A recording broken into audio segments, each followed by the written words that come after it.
श्रीगुरुभ्यो नमः। हरिः ओम्। यैज्यते विधीशानः शक्रपूर्वैः सदा मखैः रमाप्रणयिने तस्मै सर्वयज्ञभुजे नमः। ब्राह्मणोपनिषन्मन्त्रभेदा वेदगिरोऽखिलाः यत्क्रीडा भूमयस्तस्मै परस्मै ब्रह्मणे नमः। प्रणम्य श्रीमदानन्दतीर्थार्यपदपङ्कजे गुरूणाञ्च यथा बोधं व्याकुर्वे कर्मनिर्णयम्। अस्मद्गुरुसमारम्भां टीकाकृत्पादमध्यमाम् श्रीमदाचार्यपर्यन्तां वन्दे गुरुपरम्पराम्। श्रीगुरुभ्यो नमः। हरिः ओं हरिः ओं हरिः ओं। ನಮ್ಮ ಕರ್ಮ ನಿರ್ಣಯ ಪಾಠ ನಿನ್ನೆ ಒಂದು ದಿವಸ ಆಗಲಿಲ್ಲ. ಬೇರೆ ಒಂದು ಉತ್ತರಾದಿ ಮಠದಲ್ಲಿ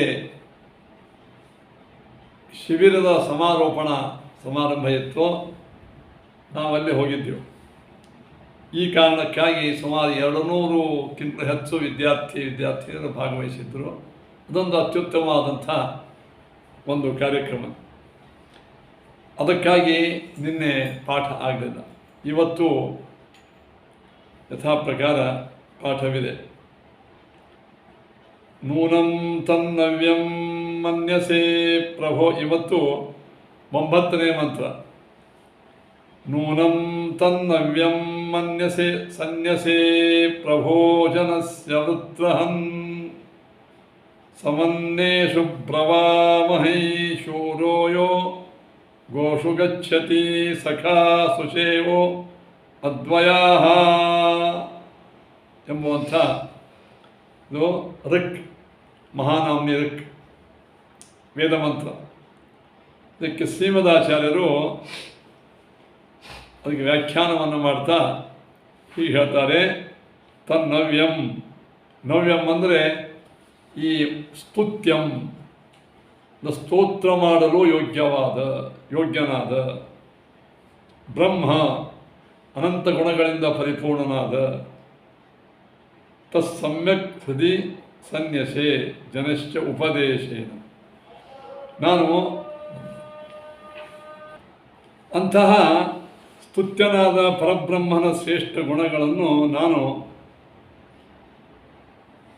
ಜನಶ್ಯ ಉಪದೇಶೇನ ಹೃದಯ ಸನ್ಯಸಿ, ಯೋಗ್ಯರಾದಂಥ ಸಾಧಕ ವರ್ಗದ ಮುಂದೆ ಆ ದೇವರ ಗುಣಗಳನ್ನು ಗಾನ ಮಾಡಿ ಉಪದೇಶವನ್ನು ಮಾಡಿ ಹೃದಯ ಸನ್ಯಸಿ, ಅವರ ಮನಮುಟ್ಟುವಂತೆ, ಅವರ ಮನಸ್ಸಿನಲ್ಲಿ ಸ್ಥಿರವಾಗಿ ನೆಲೆಯೂರುವಂತೆ ನಾ ದೇವರ ಮಹಿಮೆಯನ್ನು ಹೇಳುತ್ತೇನೆ. ಅಂದರೆ ದೇವರ ಮಹಿಮೆ ಅವರ ಹೃದಯದಲ್ಲಿ ಸನ್ಯಸಿ ಇಟ್ಟು ಬಿಡುತ್ತೇನೆ.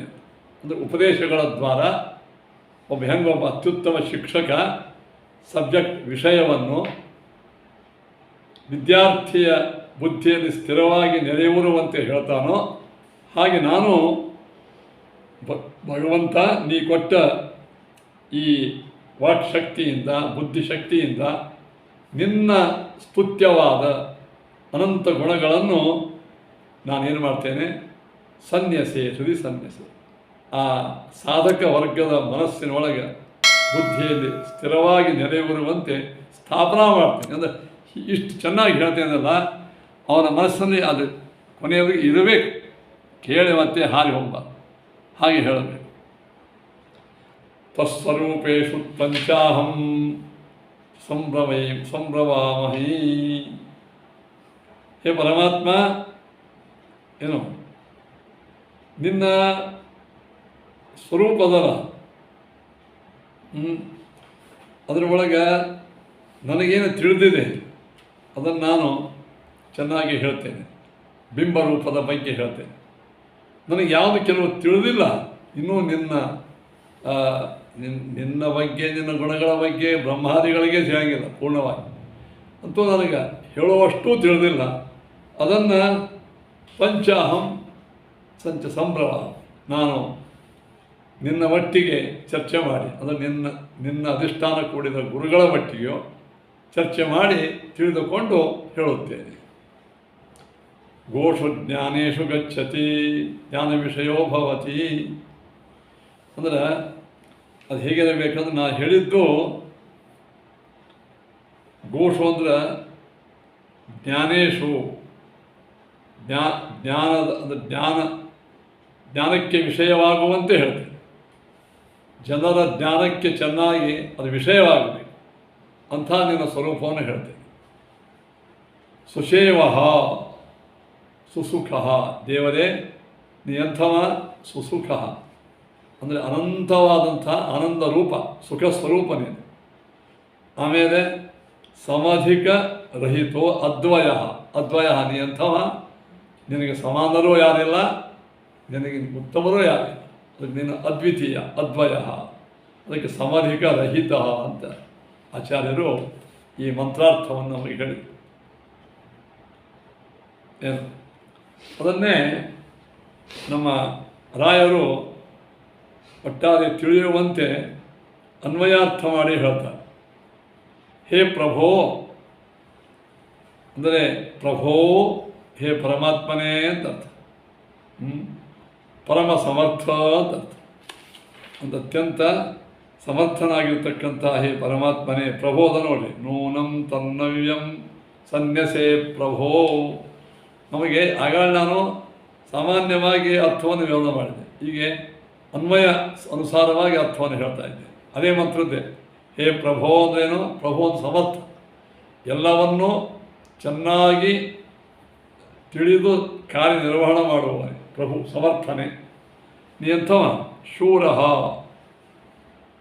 ಸಖೀಭೂತ, ನೀನು ವೃತ್ರಹನ್ ಶೂರ, ವೃತ್ರನನ್ನು ಸಂಹಾರ ಮಾಡಿದವ. ಇಂದ್ರ ಮಾಡಿದ್ದಾನೆ, ಅದು ಇಂದ್ರನ ವಜ್ರೊಳಗಿದ್ದುಕೊಂಡು ಸಂಹಾರ ಮಾಡಿದವ ದೇವರೇ. ಇಲ್ಲಿ ಸಾಕ್ಷಾತ್ ಇಂದ್ರ ಅಂದರೆ ದೇವರಂತನ್ನೇ ಈ ದೇವೇಂದ್ರನ ಒಳಗಿದ್ದ ಇಂದ್ರನಾಮಕ ಪರಮಾತ್ಮನನ್ನು ಇಲ್ಲಿ ಸ್ತೋತ್ರ ಮಾಡ್ತಕ್ಕಂಥವರಾಗಿದ್ದ. ಶೂರ ಅಂತ ನೀನು ಸಖೀಭೂತ, ಅತ್ಯಂತ ಎಲ್ಲರಿಗೆ ಮಿತ್ರನಾಗಿದ್ದೀಯಾ. ಸುಷೇವ, ಸುಖ ಸ್ವರೂಪನಾಗಿದ್ದೀಯಾ. ಅದ್ವಯ, ಅದ್ವಯ ಅಂತ ಬಹುವಚನ. ಅದ್ವಯ ಅಂದರೆ ಸಮಧಿಕ ರಹಿತ. ಆಗ ಹೇಳಿದೆವು ನಿನಗೆ ನತ್ತಸ್ತಮೋಸ್ತ್ಯಭ್ಯಧಿಕ ಕುತೋನ್ಯ ಅಂತ ಗೀತೆಯಲ್ಲಿ ಕೃಷ್ಣನೇ ಹೇಳಿದಂತೆ ನಿನಗೆ ಸರಿಸಮಾನರಾದಂಥವರು ಯಾರೂ ಇಲ್ಲ ನನ್ನ ಮೇಲೆ, ನಿನಗಿಂತ ಉತ್ತಮರಂಕ ಹೇಗಿರ್ತಾರೆ ಅಂತ. ಇಂಥ ನಿನ್ನ ಸ್ವರೂಪ ಅಂದರೆ ನಿನ್ನ ಮಹಿಮೆಯನ್ನು ಗೋಷು ಅಂದರೆ ಜ್ಞಾನೇಶು ಗಚ್ಚತಿ ಜ್ಞಾನ ವಿಷಯೋ ಭವತಿ. ಈ ನಿನ್ನ ಅದ್ಭುತವಾದಂಥ ಮಹಿಮೆ ಎಲ್ಲ ಯೋಗ್ಯರಾದಂಥ ಸಾಧಕ ವರ್ಗದ ಜ್ಞಾನಕ್ಕೆ ವಿಷಯವಾಗ್ತದೆ, ಗೋಚರವಾಗಿ. ಅಂದರೆ ನಿನ್ನ ಮಹಿಮಾ ಅಪಾರದ. ಆದರೆ ನಿನ್ನ ಅನುಗ್ರಹದಿಂದ ನಮ್ಮ ಜ್ಞಾನಕ್ಕೆ ನಿನ್ನ ಮಹಿಮೆ ವಿಷಯವಾಗಿದೆ, ಅದು ನಮಗೆ ತಿಳಿಯುವಂತೆ ಆಗಲಿ. ನಿನ್ನ ಮಹಿಮೆ ನಮ್ಮ ಜ್ಞಾನಕ್ಕೆ ವಿಷಯ ಆಗಲಿ ಅಂತ ಅರ್ಥೇನು? ಗೋಷು ಗಚ್ಚತಿ ಅಂದ್ರೇನು? ಜ್ಞಾನ ವಿಷಯೋ ಭವತಿ. ಇದರ್ಥ ಏನಾಯಿತು? ಪರಮಾತ್ಮ ಅಜ್ಞೇಯನಾಗಿದ್ದಾನೆ, ಅವಾಚ್ಯನಾಗಿದ್ದಾನೆ, ಅಗಮ್ಯನಾಗಿದ್ದಾನೆ ಅಂತ ಹಿಂಗೆಲ್ಲ ಮಹಿಮಾ ಹೇಳಿ ಅದಕ್ಕೆ ನಾವು ಒಂದು ತಿಳ್ಕೊಳ್ಳಿಕ್ಕೆ ಹೋಗಂಗಿಲ್ಲ. ಹಿಂಗೆ ಅನ್ನಬಾರ್ದು ಮಾತು. ಅವೇನ್ರಿ ಅವ ಅಗಮ್ಯ, ತಿಳ್ಕೊಬೇಡ, ನಮಸ್ಕಾರ ಮಾಡೋದು ಹೋಗೋದು ಇಷ್ಟೇ, ಹಂಗೆ ಅನ್ಬೇಡ್ರಿ. ನಿಮ್ಮ ಯೋಗ್ಯತಾನುಸಾರವಾಗಿ ಭಗವಂತ ಎಲ್ಲರ ಜ್ಞಾನಕ್ಕೆ ವಿಷಯ ಆಗ್ತಾನೆ, ಅವನು ಸಬ್ಜೆಕ್ಟ್ ಮ್ಯಾಟರ್ ಆಗ್ತಾನೆ ಪರಮಾತ್ಮ. ಆದರೆ ನಮ್ಮ ಯೋಗ್ಯತಾ ಪ್ರಕಾರ ಆಗ್ತಾನೆ. ಸಮುದ್ರ ನದಿ ಭಾಳ ದೊಡ್ಡದದ, ಆ ಎಲ್ಲ ನೀರು ನಮ್ಮ ಗಿಂಡಿಯೊಳಗೆ ಇಳಿಸಂಗಿಲ್ಲ. ನಾವು ಒಯ್ದಿರ್ತಕ್ಕಂಥ ಸಣ್ಣ ತಂಬಿಗೇನೋ ಗಿಂಡಿ ಅದರೊಳಗೆ ಆ ನೀರು ಬರ್ತದೆ. ಅಂತೂ ಏನಾಯಿತು, ಆ ನೀರು ನಮ್ಮ ತಂಬಿಗೆ ಒಳಗೆ ಬಂದಂಗಾಯ್ತು. ಹಾಗೆ ನಮ್ಮ ಬುದ್ಧಿ ಒಳಗೆ ನಮ್ಮ ಜ್ಞಾನಕ್ಕೆ ದೇವರ ವಿಷಯ ಆದ ಅಂದ್ರೆ ಅರ್ಥೇನು? ನಮ್ಮ ಜ್ಞಾನದ ಪಾತ್ರ ಎಷ್ಟಿದೆಯೋ ಅಷ್ಟು ಪರಮಾತ್ಮ ವಿಷಯನಾಗಿದ್ದಾನೆ ಅಂತ. ಒಂದು ತಾತ್ಪರ್ಯ ಏನಾಯಿತು? ಎಲ್ಲರೂ ಮಾನವರು, ಸಾಧಕರು, ಯೋಗ್ಯರು ತಮ್ಮ ತಮ್ಮ ಜ್ಞಾನಕ್ಕೆ ಅನುಗುಣವಾಗಿ ಪರಮಾತ್ಮ ತಿಳ್ಕೊಳ್ಳಿಕ್ಕೆ ಪ್ರಯತ್ನ ಮಾಡಬೇಕು ಅನ್ನಂಗೆ. ಇಂಥ ನೀನು ನವ್ಯಂ, ಆಗ ಹೇಳಿದ ಸ್ತುತ್ಯಂ, ನಿನ್ನ ರಮಾ ಬ್ರಹ್ಮಾದಿಗಳಿಂದ ಸ್ತುತ್ಯವಾದಂತಹ ಎಂದೆ. ಯಾರೋ ಸಾಮಾನ್ಯ ಸ್ತೋತ್ರ ಮಾಡೋಂಗಿಲ್ಲ. ರಮಾ ಬ್ರಹ್ಮಾದಿಗಳಿಂದ ಯಾವಾಗಲೂ ಸ್ತೋತ್ರವನ್ನು ಮಾಡಿಸಿಕೊಳ್ಳುವ ಪರಮಾತ್ಮ ಅಂತ ಸ್ತುತ್ಯವಾದ ತವ ಸ್ವರೂಪಂ, ನಿನ್ನ ಈ ಸ್ವರೂಪ, ನಿನ್ನ ಅದ್ಭುತವಾದಂತಹ ಗುಣ ರೂಪಗಳನ್ನು ಜನಸ್ಯ ಹೃದಿ, ಸಾಧಕ ಜನರ ಮನಸ್ಸಿನೊಳಗೆ ಉಪದೇಶೇನ ಸಮ್ಯಕ್ ಸ್ಥಾಪ್ಯ, ಉಪದೇಶದಿಂದ ಉಪದೇಶ ಮಾಡುವ ಮೂಲಕ, ಪಾಠ ಪ್ರವಚನ ಮಾಡುವ ಮೂಲಕ, ಅನೇಕ ದಾಸರ ಪದ್ಯಗಳ ವಿವರಣೆಗಳ ಮೂಲಕ ನಾನು ಸ್ಥಾಪಯಾಮಿ, ನಾನು ಭಗವದ್ಭಕ್ತನ ಮನಸ್ಸಿನೊಳಗೆ ನಿನ್ನ ಮಹಿಮೆಯನ್ನು ಸ್ಥಾಪನಾ ಮಾಡ್ತೇನೆ. ನೋಡಿ, ನಾವೆಲ್ಲ ಏನು ಮಾಡಬೇಕು? ಶ್ರೀಮದಾಚಾರ್ಯರು ಅವರ ಪಾಠ, ಗುರುಗಳ ಪಾಠಗಳು ಹೇಳೋಕ್ಕೆ ಎಷ್ಟು ತಪ್ಪಿದ್ರು. ಅವರ ಗುರುಗಳು ಸ್ವಲ್ಪ ಅದ್ವೈತ ವಾಸನ ಇತ್ತು ಆರಂಭದ. ತಪ್ಪು ಹೇಳಿದಾಗ ಅವ್ರ ಬಾಯಿ ತೆಗೆದು ಸರಿಯಲ್ಲ, ಸರಿ ಅಂತ ಹೇಳ್ತಿದ್ರು. ಅವಾಗ ಕೆಲವರು ಕೇಳಿದ್ರಂತೆ, ಶಿಷ್ಯಂದ್ರೆ ಬೇರೆ ಅಲ್ಲ, ಹೀಗೆಲ್ಲ ಯಾಕೆ? ಬುಧೋ ವಿಧಾನಂ ಶ್ರವಣಂ ಬುಧೇ ತರಹ, ನಮಗೆ ತಿಳಿದದ್ದನ್ನು ಚೆನ್ನಾಗಿ ಹೇಳಬೇಕು, ತಿಳಿದೇ ಇದ್ದನ್ನು ಕೇಳಬೇಕು. ಇವೆರಡೇ ಸಾಧಕರ ಲಕ್ಷಣ. ತಿಳಿದೇ ಇದ್ರೆ ಚೆನ್ನಾಗಿ ಕೇಳಬೇಕು ದೇವರ ಮಹಿಮೆಯನ್ನು. ತಿಳಿದವ್ರು ಏನು ಮಾಡಬೇಕು? ಚೆನ್ನಾಗಿ ಹೇಳಬೇಕು. ಚೆನ್ನಾಗಿ ಹೇಳೋದು ಜೋರೆ ಒದರಿ ಗಂಟ್ಲ ಹರ್ಕೋಂಗೆ, ಕಿವಿ ಹರಿಯೋಂಗೆ ಒದರಿ ಹೇಳೋದಲ್ಲ. ಅವರ ಮನಸ್ಸು ಮುಟ್ಟುವಂತೆ, ಮನಸ್ಸಿನಲ್ಲಿ ಆ ದೇವರ ಮಹಿಮೆ, ದೇವರ ಗುಣಗಳು ನೆಲೆಯೂರುವಂತೆ ಗಟ್ಟಿಯಾಗಿ ನೀವು ಹೇಳಿದ್ದೆಂದು ಮರಿಬಾರ್ದು. ಹಾಗೆ ನಾವೇನು ಮಾಡಬೇಕು? ಆ ದೇವರ ಮಹಿಮೆಗಳನ್ನು ಭಗವದ್ಭಕ್ತರಿಗೆ ಹೇಳಬೇಕು. ಏನೋ ಹೇಳ್ಯಾರ ಬಾ ಒಂದು ತಾಸ ಮೊದಲು ಹೋದರಾಯಿತು, ಬಿಟ್ಟಿ ವ್ಯಾಸಕಲೆ ಮಾಡುವ. ನಮ್ಮ ಪ್ರವಚನವಾಗಲಿ, ನಮ್ಮ ಪಾಠಗಳಾಗಲಿ, ನಮ್ಮ ಯಾವುದೇ ಒಂದು ದೇವರ ಪದಪದ್ಯ ಸುಳಾದಿಗಳನ್ನು ಹಾಡುವುದಾಗಲಿ, ಅದೇನಾಗಬೇಕು?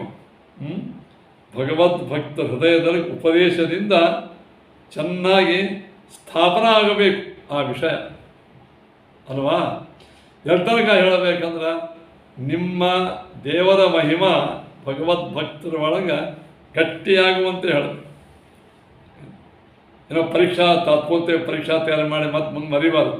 ಕಡೆ ತನಕ ಒಳಗೆ ಆ ದೇವರ ಮಹಿಮಾ ಗಟ್ಟಿಯಾಗಿದೆ. ಹಾಗೆ ಉಪದೇಶವನ್ನು ಮಾಡಬೇಕು. ಇದು ಭಗವದ್ಭಕ್ತ ದೇವರಿಗೆ ಪ್ರಾರ್ಥನಾ ಮಾಡ್ತಾ ಇದ್ದಾನೆ. ದೇವರೇ, ನನಗೆ ಇಂಥ ನೀನು ಪ್ರವಚನ ಶಕ್ತಿಯನ್ನು ಕೊಡು, ನೀನು ನನಗೆ ಇಂಥ ಮೇಧಾಶಕ್ತಿಯನ್ನು ಕೊಡು, ನನಗೆ ಇಂಥ ಒಂದು ತಿಳಿಸುವ ಶಕ್ತಿಯನ್ನು ಕೊಡು. ನಾನು ಹೇಳುವುದರಿಂದ ನಿನ್ನ ಮಹಿಮಾ ನಾನು ಭಗವದ್ಭಕ್ತರಿಗೆ ಹೇಳುವ ವೇಳೆಯಲ್ಲಿ ಆ ಮಹಿಮೆ ಏನಾಗಬೇಕದು ಗಟ್ಟಿಯಾಗಿ ನೆಲೆಯುವುದು. ನೋಡಿರಿ, ಶ್ರೀಮದಾಚಾರ್ಯರು ಪಾಠವನ್ನು ಹೇಳುವ ವೇಳೆಯಲ್ಲಿ ಅವ್ರ ಎದುರಿಗೊಂದು ಎತ್ತು ಕೊಡ್ತಿತ್ತು. ಎತ್ತು ದೇವೇಂದ್ರನ ಎತ್ತಾಗಿದ್ದ. ಮುಂದೆ ಅವರೇ ಟೀಕಾರ ಆ ಎತ್ತಿಗೆ ತಿಳಿಯುವಂತೆ ಮಧ್ವಾಚಾರ್ಯ ಹೇಳಿದರು. ಎಷ್ಟು ಗಟ್ಟಿಯಾಗಿ ಕೂತಿತ್ತು ಮಧ್ವಾಚಾರ್ಯ ಹೇಳಿದ ದೇವರ ಮಹಿಮಾ, ವೇದಗಳ ವಿಷಯ, ಮಹಾಭಾರತದ ವಿಷಯ, ಒಟ್ಟ ಸರ್ವ ಮೂಲಗಳ ಸಂಪೂರ್ಣ ಒಳಗಿನ ಆಕೂತ ಅಭಿಪ್ರಾಯ ಆ ಎತ್ತು ಹಿಂಗೆ ಕೇಳಿತ್ತಲ್ಲ, ಆಚಾರ್ಯ ಹೀಗೆ ಹೇಳಿದ್ರಲ್ಲ, ಇಷ್ಟು ಗಟ್ಟಿಯಾಗಿ ಕೂತಿತ್ತು. ಅವರ ಮುಂದೆ ಟೀಕಾರಾಯರಾಗಿ ಅಥವಾ ಗೊಂಡೋಪಂತರಾಗಿ ಹುಟ್ಟಿ ಅಕ್ಷೋಭ್ಯತೀರ್ಥರ ಶಿಷ್ಯರಾಗಿ ಆ ಎಲ್ಲ ಗ್ರಂಥಗಳ ಬಗ್ಗೆ ಅದ್ಭುತ ವ್ಯಾಖ್ಯಾನವನ್ನು, ಟೀಕಾವನ್ನು ಮಾಡುವಷ್ಟು ಅವ್ರು ಗಟ್ಟಿಯಾಗಿ ತಿಳ್ಕೊಂಡಿದ್ರೆ ಗಟ್ಟಿಯಾಗಿ ಹೇಳಿದ್ರು ಅಂತ ಅರ್ಥ. ಗುರುಗಳು ಭಾಳ ಪ್ರಸನ್ನ ಚಿತ್ತದಿಂದ ಅನುಗ್ರಹ ದೃಷ್ಟಿಯಿಂದ ಹೇಳಿದರೆ ಶಿಷ್ಯಾಯ ಸತ್ಯಂ ಭವತಿ.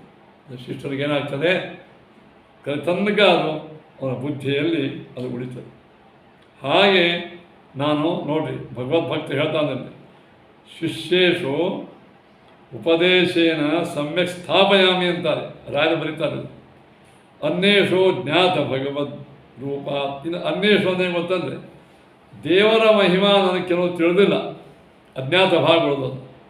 ಅದನ್ನು ವೇದವ್ಯಾಸ ರೂಪ, ಇನ್ನೂ ಅನೇಕ ರೂಪಗಳ ಬಗ್ಗೆ ನಮಗೆ ಚೆನ್ನಾಗಿ ತಿಳಿದಿಲ್ಲ. ತ್ವಂ ಚ ಅಹಂಚ ನೂನಂ ನಿಶ್ಚಿತಂ, ನೀನು ನಾನು ಅಂದರೆ ಅರ್ಥ ಏನಾಯಿತು? ನಿನ್ನ ಅಧಿಷ್ಠಾನದ ಕೂಡಿದ ಭಗವದ್ಭಕ್ತರ ಜೊತೆಗೆ ಚೆನ್ನಾಗಿ ಚರ್ಚೆ ಮಾಡ್ತೇನೆ, ಮಾಡಿ ನಿಶ್ಚಿತಂ ಯಥಾ ತಥಾ ಸಂಭ್ರಮ, ನಾನು ನಿಶ್ಚಯ ಮಾಡಿಕೊಂಡು ಚೆನ್ನಾಗಿ ಅದನ್ನೂ ಕೂಡ ನಾನು ತಿಳಿದುಕೊಂಡು ಹೇಳುತ್ತೇನೆ. ಎಷ್ಟು ಪ್ರಾಮಾಣಿಕವಾಗಿ ಸಂವಾದ ಕೊಡುವ.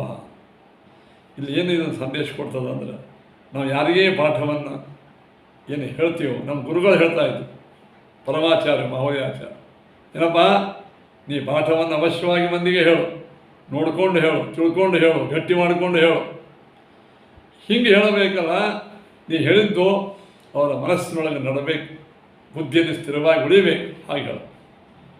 ಅದು ಒಮ್ಮೊಮ್ಮೆ ನೀವು ಅಧ್ಯಯನ ಸರಿ ಮಾಡಿರಂಗಿಲ್ಲ, ನೋಡ್ಕೊಂಡಿರಂಗಿಲ್ಲ, ತಿಳಿದಿರಂಗಿಲ್ಲ, ಅದನ್ನೇನು ಮಾಡೋ ಸಂಭ್ರಮ. ಅದನ್ನು ಜ್ಞಾನಿಗಳಿಂದ ಚೆನ್ನಾಗಿ ತಿಳಿದುಕೊಂಡು, ಹೇಳಿಸಿಕೊಂಡು, ಚರ್ಚೆ ಮಾಡಿ, ಅವ್ರ ಒಳಗಿದ್ದಂಥ ದೇವರೇ ಚರ್ಚೆ ಮಾಡ್ತಾನೆ. ನೋಡಿ ಅಂತಾರಿಲ್ಲ, ಅಹಂಚ ಪಂಚ ಅಹಂಚ ನೂನಂ ನಿಶ್ಚಿತಂ ಯಥಾತಥ. ನಾನು ನಿಶ್ಚಯ ಮಾಡಿ ಏನು ಆವಾಗ ಚೆನ್ನಾಗಿ ಗಟ್ಟಿ ಮಾಡಿಕೊಂಡು ಸಂಭ್ರಮ, ಆಮೇಲೆ ನಾವು ಚರ್ಚೆ ಮಾಡಿ ಹೇಳ್ತೇನೆ. ನಾವು ತಿನ್ನಾಯ್ತು, ಯಾವುದು ತಿಳಂಗಿಲ್ಲ ಅದು ಬಿಟ್ಟು ಬಿಡಬೇಕು. ಮುಂದೆ ಚರ್ಚೆ ಮಾಡಿ ಜ್ಞಾನಿಗಳಿಂದ, ನಿನಕ್ಕಿಂತ ದೊಡ್ಡವರಿಂದ, ಮಿತ್ರರಿಂದ ಚರ್ಚೆ ಮಾಡಿ ತಿಳಿದು ಆಮೇಲೆ ಹೇಳು. ತಿಳಿದೇ ಇದ್ದ ಭಾಗವನ್ನು ಎಂದು ಹೇಳಿಕ್ಕೆ ಹೋಗಬಾರ್ದು. ಇದು ಸಂದೇಶ ಏನಾಯಿತು, ಇದನ್ನು ಪಾಠ ಹೇಳುವವರಿಗೂ ಈ ಮಂತ್ರ ಒಂದು ಇದುಕೊಳ್ಳಿಕ್ಕೆ ಸಂದೇಶ. ತಿಳಿದದ್ದನ್ನು ಚೆನ್ನಾಗಿ ಹೇಳಿ. ನಿನಗೆ ಚೆನ್ನಾಗಿ ತಿಳಿದದ ಅಂದರೆ ಹೆಂಗೆ ಗೊತ್ತಂದರೆ, ನೀ ನಿನ್ನಿಂದ ಯಾರು ಕೇಳ್ತಾರ ಅವರು ತಿರುಗಿ ಹೇಳೋಂಗಾಗ. ಅಂದೇ ಅಲ್ಲ, ಆಯುಷ್ಯ ಭರ್ ಅಂತ ಅವ್ರ ಆಯುಷ್ಯ ಇರೋ ತನಕ ನೀನು ಹೇಳಿದ ವಿಷಯ ಮರಿಲಾರ್ದೇನೆ ಅಥವಾ ಮರಿದೇ ಇದ್ದಂಗೆ ಹೇಳ. ಅದು ಒಂದು. ಇನ್ನು ಎರಡನೇದ್ದು, ಯಾವುದು ನಮಗೆ ದೇವರ ಬಗ್ಗೆ, ದೇವರ ಮಹಿಮೆ ಬಗ್ಗೆ ಕೆಲವು ಭಾಗ ನಮಗೆ ಚೆನ್ನಾಗಿ ತಿಳಿದಿರಂಗಿಲ್ಲ. ಏನಿದೆ ನಮ್ಮ ಯೋಗ್ಯತಾ ಪ್ರಕಾರ ಹಂಗೆ ಎಲ್ಲ ತಿಳಿಯಂಗೆ ಇಲ್ಲ ಬಿಡ್ರಿ. ನಮ್ಮ ಯೋಗ್ಯತಾ ಎಷ್ಟದ ಅಷ್ಟೇ ತಿಳಿಬೇಕಲ್ಲಪ್ಪ ಅಲ್ವಾ. ಏನೋ ಒಂದು 1000 ಮಂದಿ ಅಡುಗೆ ಮಾಡ್ಯಾರ, ಅಷ್ಟೆಲ್ಲ ನಾವು ತಿನ್ನಲಿಕ್ಕೆ ಶಕ್ತಿಲ್ಲ. ಆದರೆ ನಮ್ಮ ಹೊಟ್ಟೆ ಎಷ್ಟದ ಅಷ್ಟೇ ತಿನ್ನಬೇಕು. ನಾವು ಅಷ್ಟು ತಿಂದಿದ್ರೆ ನಮ್ಮ ಜೀವನ ನಡಿಬೇಕಲ್ಲ. ಹಾಗೆ ನಾವೇನು ಮಾಡಬೇಕು, ಆ ದೇವರ ಮಹಿಮೆಯನ್ನು ಚೆನ್ನಾಗಿ ನಿಶ್ಚಿತಂ ಸಂಭ್ರಮಾಮಹಿ ಸಂವಾದಂ ಕುರ್ಮ, ಅದರ ಸಂವಾದವನ್ನು ಮಾಡಿ ತಿಳಿದು ಆಮೇಲೆ ಈ ಪ್ರಕಾರವಾಗಿ ಈ ಕೇಳುವ ಹೇಳುವ ಏನ್ರಿ ಶಿಷ್ಯ ಹೆಂಗೆ ಕೇಳಬೇಕು, ಗುರು ಹೆಂಗೆ ಹೇಳಬೇಕು, ಅದನ್ನು ಭಾಳ ಸುಂದರವಾಗಿ ಈ ಮಂತ್ರ ಹೇಳ್ತದೆ. ಅದಕ್ಕೆ ಶ್ರೀಮದಾಚಾರ್ಯರು ವ್ಯಾಖ್ಯಾನ, ಟೀಕಾರಾಯರು, ರಾಯರದು ಅದಕ್ಕೆ ವಿಶೇಷ ವ್ಯಾಖ್ಯಾನಗಳು ಓದಿ ತೋರಿಸಿದರು.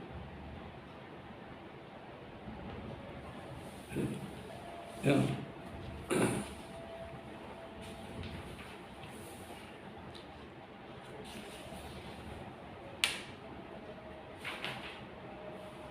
ಇದಕ್ಕೆ ಛಲಾನಿ ಆಚಾರ್ಯರು ವಿಶೇಷವಾಗಿ ಮಾತು ಹೇಳ್ತಾರೆ. ಮಮ ಸ್ವಲ್ಪಜ್ಞಾನಿತ್ವ, ಭಕ್ತ ದೇವರಿಗೆ ಹೇಳ್ತಾರೆ, ಸ್ವಾಮಿ ನನ್ನ ಜ್ಞಾನ ಭಾಳ ಸ್ವಲ್ಪ, ಶಿಷ್ಯನ ಪ್ರತಿ ಬಿಂಬ ಮಾತ್ರ ಉಪದೇಶೋ ಯುಕ್ತ. ನಾ ಶಿಷ್ಯನ ಕುರಿತು ಬಿಂಬದ ವಿಷಯಕವಾಗಿ ಹೇಳ್ತೇನೆ, ತಿಳಿದಷ್ಟು ಹೇಳ್ತೇನೆ. ವ್ಯಾಸಾದಿ ಉಪದೇಶೇತು ಮಮ ಸಮ್ಯಕ್ ಸ್ವರೂಪ ಜ್ಞಾನ. ವೇದವ್ಯಾಸರು, ರಾಮ, ಕೃಷ್ಣ, ಮತ್ಸ್ಯ ಇತ್ಯಾದಿ ಏನು ವಿಷಯಗಳವಲ್ಲ, ಅಥವಾ ಅವರ ಸಾಹಿತ್ಯದ ಬಗ್ಗೆ ನನಗೆ ಸಮ್ಯಕ್ ಸ್ವರೂಪ ಜ್ಞಾನ ಅಭಾವ, ಸರಿಯಾಗಿ ನಮಗೆ ಅವರ ಸ್ವರೂಪ ಜ್ಞಾನ ಇಲ್ಲ. ತತ್ಸಹಾಯಸ್ಯ ಅಪೇಕ್ಷಿತತ್ವ, ಅದಕ್ಕೆ ನಿನ್ನ ಅಧಿಷ್ಠಾನದಿಂದ ಕೂಡಿದ ಭಗವದ್ಭಕ್ತರ ಸಹಾಯ ಬೇಕು ನನಗೆ. ಪಂಚ ಅಹಂಚ ಉಭೋ ಮಿಲಿತ್ವ, ನಾನು ನೀನು ಇಬ್ಬರು ಸೇರಿ ವ್ಯಾಸಾದಿ ಸ್ವರೂಪಂ ಸಂಭ್ರಮ, ವೇದವ್ಯಾಸರ ಸ್ವರೂಪ, ವೇದವ್ಯಾಸರೇ ಮೊದಲಾದ ಭಿನ್ನ ಭಿನ್ನ ದೇವರ ಅವತಾರಗಳ ಸ್ವರೂಪವನ್ನು ನಾವೇನು ಮಾಡೋಣಂತೆ ಸಂಭ್ರಮ, ಚೆನ್ನಾಗಿ ಸಮ್ಯಕ್ ವದಾಮಹ. ಇಷ್ಟು ಅವರು ಅರ್ಥ ಮಾಡಿದ್ದಾರೆ. ಈ ಪ್ರಕಾರ ಈ ಮಂತ್ರದ ಅರ್ಥ 9ನೇ ಮಂತ್ರದ ಅರ್ಥ ಆಯಿತು. ಇನ್ನು 10ನೇ ಮಂತ್ರದ ಅರ್ಥ ಅಂದರೆ 10ನೇ ಋಕ್. 10ನೇ ಋಕ್ಕು ಭಾಳ ಚೆನ್ನಾಗಿದೆ. ಏನ್ರಿ? ಏವಾಯ್ ಹೇವೈ ವಾಯ್ ಹಗ್ನಾಯಿ,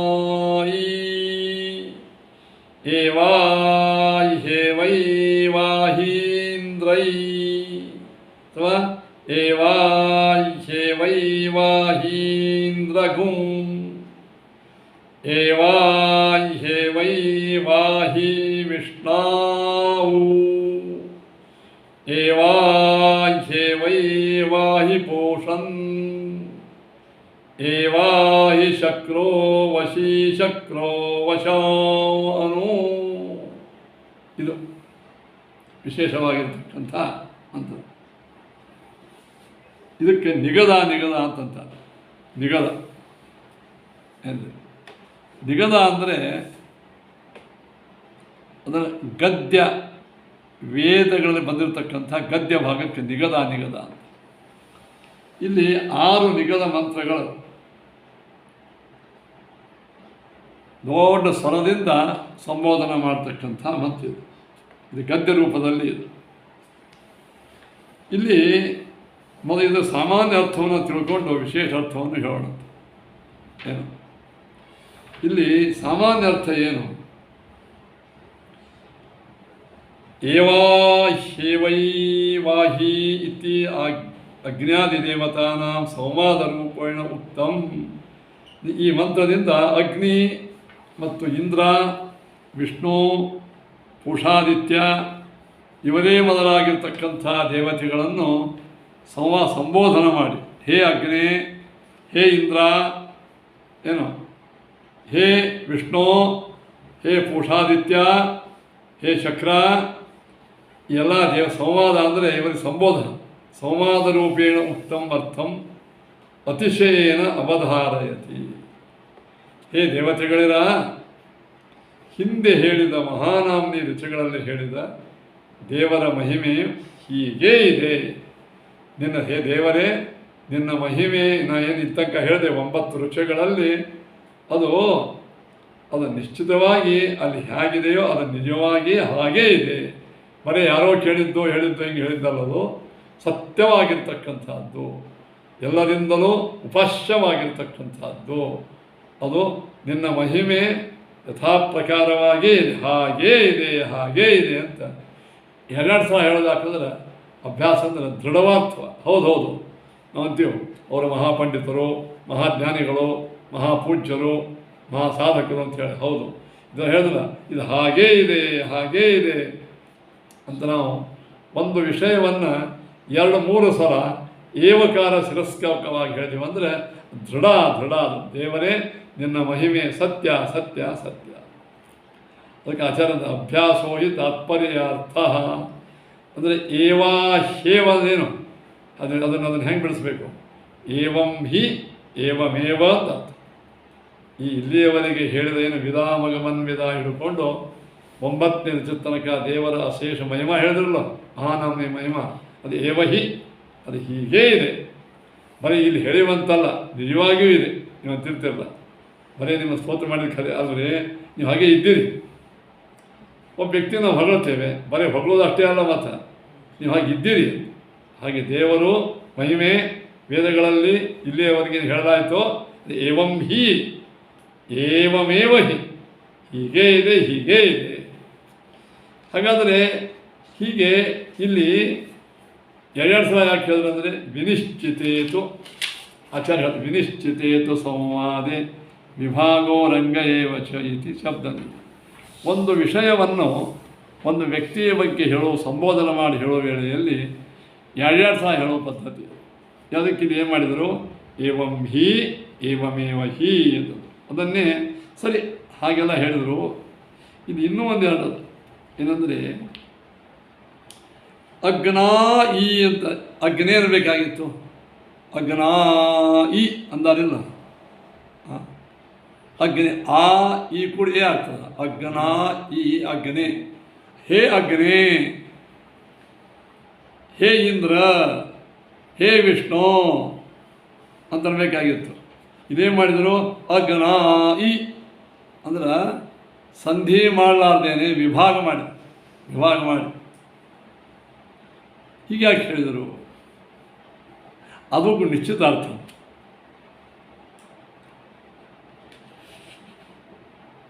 ಒಮ್ಮೊಮ್ಮೆ ನಾವು ಗಟ್ಟಿಯಾಗಿ ಹೇಳೋ ವೇಳೆಗೆ ಬಿಡಿಸಿ ಹೇಳ್ತಿರ್ತೀವಿ. ನೀ ಅಗ್ನೇಯನ್ನು ಬದಲಾಗಿ ಅಗ್ನಾಯಿ, ಎಲ್ಲಿ ವಿಭಾಗ ಮಾಡಿ ಒತ್ತಿವಾಗಿ ಹೇಳ್ತಾರೆ ಅಲ್ಲಿ ನಿಶ್ಚಿತಾರ್ಥ ಅಂತ. ವೇದಗಳಲ್ಲಿ 2 ಸಲ ಹೇಳೋದು. ಸಂಧಿ ಬಿಡಿಸೆ ಏನು, ಅದು ಕೂಡಿದ ಶಬ್ದವನ್ನು ಬಿಡಿಸಿ ಹೇಳೋದು. ಇವೆಲ್ಲ ಏನಿವು ನಿಶ್ಚಿತ ಎಂಬ ಅರ್ಥವನ್ನು ಕೊಡ್ತದೆ. ಅದಕ್ಕೆ ಇಲ್ಲಿ ನೋಡಿ ಅಗ್ಗನೇ ಅನ್ನೋ ಬದಲಾಗಿ ಅಗ್ಗನಾಯಿ ಅಂದರೆ ಇಲ್ಲ, ಯಾವ ಅರ್ಥ ಇದು ನಿಶ್ಚಿತ ಅರ್ಥ ಬಗ್ಗೆ ಆಚಾರ್ಯ ಹೇಳೋದು. ಅದಕ್ಕೊಂದು ಇದೇನು ಹೇಳಂದ್ರೆ ವಿನಿಶ್ಚಿತೆ ತು ಸಂವಾದೆ ವಿಭಾಗೋ ರಂಗ ಏವ. ವಿಭಾಗದಿಂದ ಹೇಳೋದು, ರಂಗದಿಂದ ಹೇಳ್ತಾರೆ. ರಂಗದ ಏನು ಬಣ್ಣಗಿನ ಅದಲ್ಲ. ರಂಗ ಅಂದರೆ ಏವಾಹೀಂದ್ರ ಗೂ ಅಂತಿಲ್ಲ.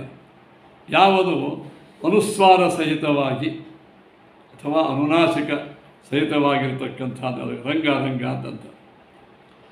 ಈಗ ನೋಡಿ ಇಂದ್ರೋತನವಲ್ಲ ಇಂದ್ರಗೂ ರಂಗ ಅಂತ. ವಿಭಾಗ ಅಂದರೆ ಸಂಧಿ ಬಿಡಿಸಿ ಮಾತಾಡೋದು. ರಂಗ ಅಂತಂದರೆ ಸ್ವಲ್ಪ ಅದನ್ನು ಅನುನಾಸಿಕ ಸಹಿತವಾಗಿ ಉಚ್ಚಾರ ಮಾಡೋದು. ಇವೆಲ್ಲ ಏನು ಅಂತಂದರೆ ನಿಶ್ಚಿತ ಎಂಬ ಅರ್ಥವನ್ನು ಪ್ರಕಟ ಮಾಡಲಿಕ್ಕೆ ಹೇಳುವ ಬಗೆ ಅನ್ನುವ ಬಗೆ ಅದನ್ನು ಆಚಾರ್ಯ ಹೇಳಿದರು. ಅಥೋ ಅಗ್ಗನ ಇತ್ಯಾದಿ ಏವಮೇವ ಹಿ ಶಕ್ರಃ. ನಮ್ಮ ಶಕ್ರನಾಮಕ ಪರಮಾತ್ಮನು ಹೀಗೇ ಇದ್ದಾನೆ. ವಶಾನ್ ಅನು ಯಥಾವಶಂ. ಪರಮಾತ್ಮ ವಶಾನ್ ಅನ್ನೋದೇನು, ಯಾರ ವಶದಲ್ಲಿಯೂ ಇಲ್ಲ, ಸ್ವತಂತ್ರ ವರ್ತತೆ ಇತ್ಯರ್ಥ.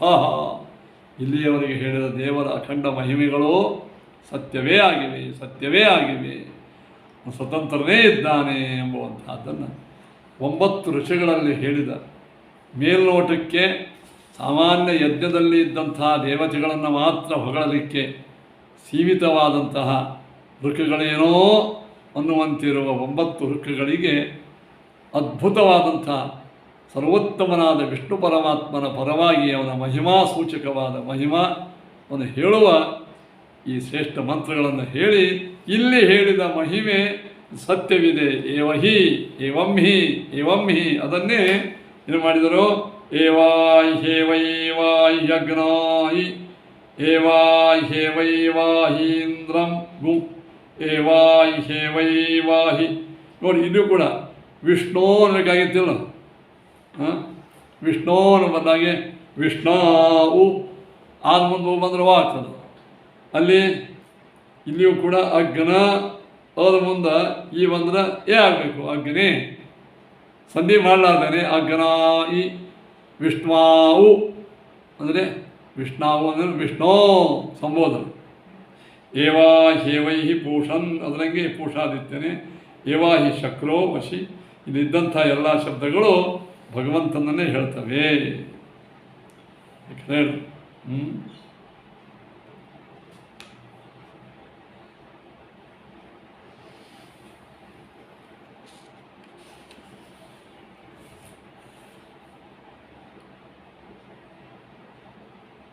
ಅದಕ್ಕೆ ವಿನಿಶ್ಚಿತವಾದಂಥ ಅರ್ಥ ಇದ್ದಾಗ ಟೀಕಾರರೇ ಹೇಳ್ತಾರೆ. ಏನು ಅಗ್ನ ಇತಿ ವಕ್ತವ್ಯೆ ಅಗ್ನಾಯಿ ಇತಿ ವಿಭಾಗ. ಕಿಮರ್ಥ ಅವರಣೆ ವರ್ಣ ಭಕ್ತಿಕತ್ವಾತ್ ಏಕಾದಶ ತಥಾ ವಿಷ್ಣೋ ಇತಿ ವಕ್ತವ್ಯೆ ವಿಷ್ಣಾವು ಅಂತ ಟೀಕಾರ ಶಂಕ ಮಾಡ್ಕೊಂಡಾರೆ. ಯಾಕೆಂದರೆ ಅವರ್ಣೋ ವರ್ಣ ತಥಾ ಇಂದ್ರಗೂ ಇತಿ ರಂಗಶ್ಚ. ಕಿಮರ್ಥಂ ಇಂದ್ರಗೂ ಅಂತ ಯಾಕಂದರು. ರಂಗ ಅಂದರೆ ಅಂತ ಹೇಳಿದ ಅನುಸ್ವಾರ ಸಹಿತವಾಗಿರ್ತಕ್ಕಂಥ ಒಂದು ಅನುನಾಸಿಕ ಮತ್ತು ಅನುಸ್ವಾರ ಸಹಿತವಾದಂಥ ವರ್ಣ ಅಂತಂದ. ಇತಿ ವಿನಿಶ್ಚಿತೆ ಅರ್ಥೇ ಸಮವಾದಿ ವಿಭಾಗ ಸ್ವರಭಕ್ತಿನಾ ಅಂಥೇಳಿ ಇಲ್ಲಿ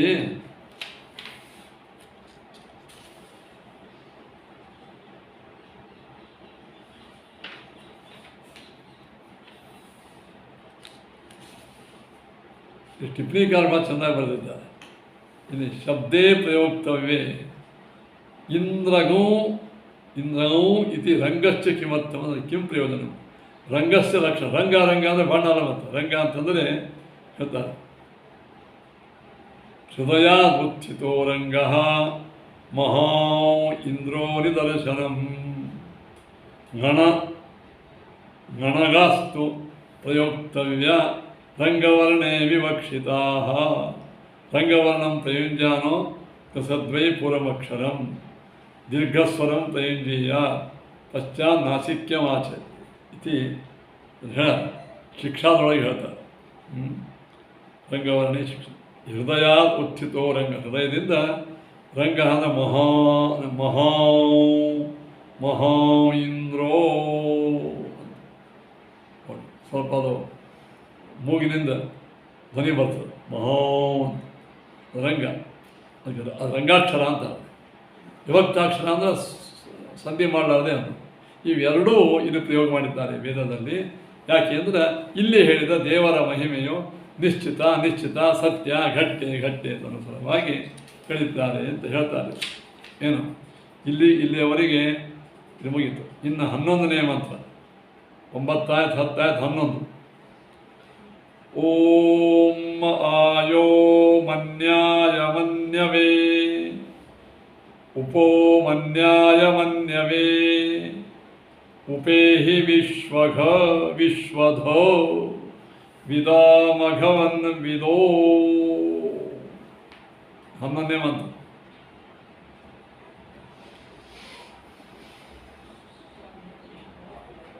ಮಹಾನಾಮನಿ ಅರ್ಥಗಳ ಹೇಳ್ತಾ ಉಪಸಂಹಾರ ಮಾಡ್ತಕ್ಕಂಥವರಾಗಿದ್ದಾರೆ.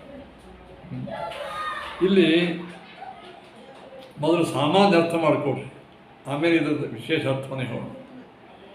ಆಯೋ ಮನ್ಯಾಯ ಮನ್ಯವೇ ಉಪೋ ಮನ್ಯಾಯ ಮನ್ಯವೇ ಉಪೈಹಿ ವಿಶ್ವಘ ಅಂತ. ಇದಕ್ಕೆ ಅನೇಕ ಟೀಕಾ ಟಿಪ್ಪಣಿಕಾರರು ಅರ್ಥವನ್ನು ಹೇಳಿದ್ದಾರೆ.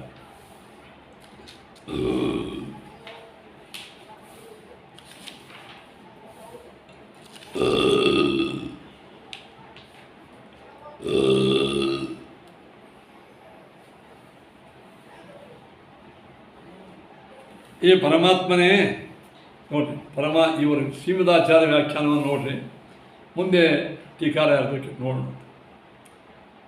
ಇಲ್ಲಿ ಆಯೋ ಮನ್ಯಾಯ ಮನ್ಯವೇ ಉಪೋ ಮನ್ಯಾಯ ಮನ್ಯವೇ ಉಪೇಹಿ ವಿಶ್ವಧೋ. ವಿಶ್ವಧ ಅಂತಂದ್ರೆ ಜಗತ್ತನ್ನು ಧಾರಣ ಮಾಡಿದ ಹೇ ಪರಮಾತ್ಮನೇ. ಏನಪ್ಪ? ಜಗತ್ತನ್ನು ಧಾರಣ ಮಾಡಿದ ಹೇ ಪರಮಾತ್ಮನೇ. ಅಂದರೆ ವಿಶ್ವಾಧಾರಕ, ವಿಶ್ವಧ ಸಂಬೋಧನ ದೇವರಿಗೆ. ವಿಶ್ವಾಧಾರಕ ನೀನೇನು ಮಾಡಿದ್ದಿ ಪರಮಾತ್ಮ? ನೀನು ಆಯೋಮನ್ಯಾಯ ಮನ್ಯವೇ ಅಯಭಯಗತೋ ಧಾತೋ ಅಯಭಯಗತೋ. ಇಲ್ಲಿ ಆಯ ಅಂದರೆ ಅಯ, ಆ ದೀರ್ಘ ಆಗ್ಯದ, ಅಯ ಭಯ ಧಾತು. ಆಯೋ ಇತ್ಯಾಯತಿ ಉಪೋ ಇತಿವತ್ ಓ ಅತಿಶಯ ಹೇಳಿ ಆಯೋಜನಾತೀತ ಅಂದರೆ ಆಯೋಜನಾತೀತಿ ಆಯೋಮನ್ಯ ದೂರದಲ್ಲಿ ಇದ್ದ ವಸ್ತುವನ್ನು ತಿಳಿಯೋಣ.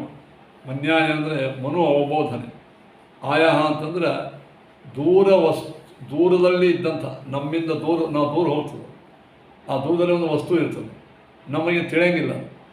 ಅತಿ ದೂರದಲ್ಲಿ ಇದ್ದಂಥ ವಸ್ತುವನ್ನು ಮನ್ಯವೇ ಚೆನ್ನಾಗಿ, ಮನ್ಯಾಯ ಅಂದರೆ ತಿಳಿದವ, ದೂರವಾದ ವಸ್ತುವನ್ನು ತಿಳಿದವ. ಆಮೇಲೆ ಉಪೋಮನ್ಯಾಯ ಅಂದರೆ ಅತ್ಯಂತ ಸಮೀಪದಲ್ಲಿ ಇದ್ದಂಥ, ಇನ್ನು ಹೃದಯದ ಒಳಗೇನು ಒಂದು ಬಿಂಬರೂಪದ ಅಥವಾ ಶರೀರದೊಳಗಿದ್ದಂಥ ಪ್ರತಿಯೊಂದು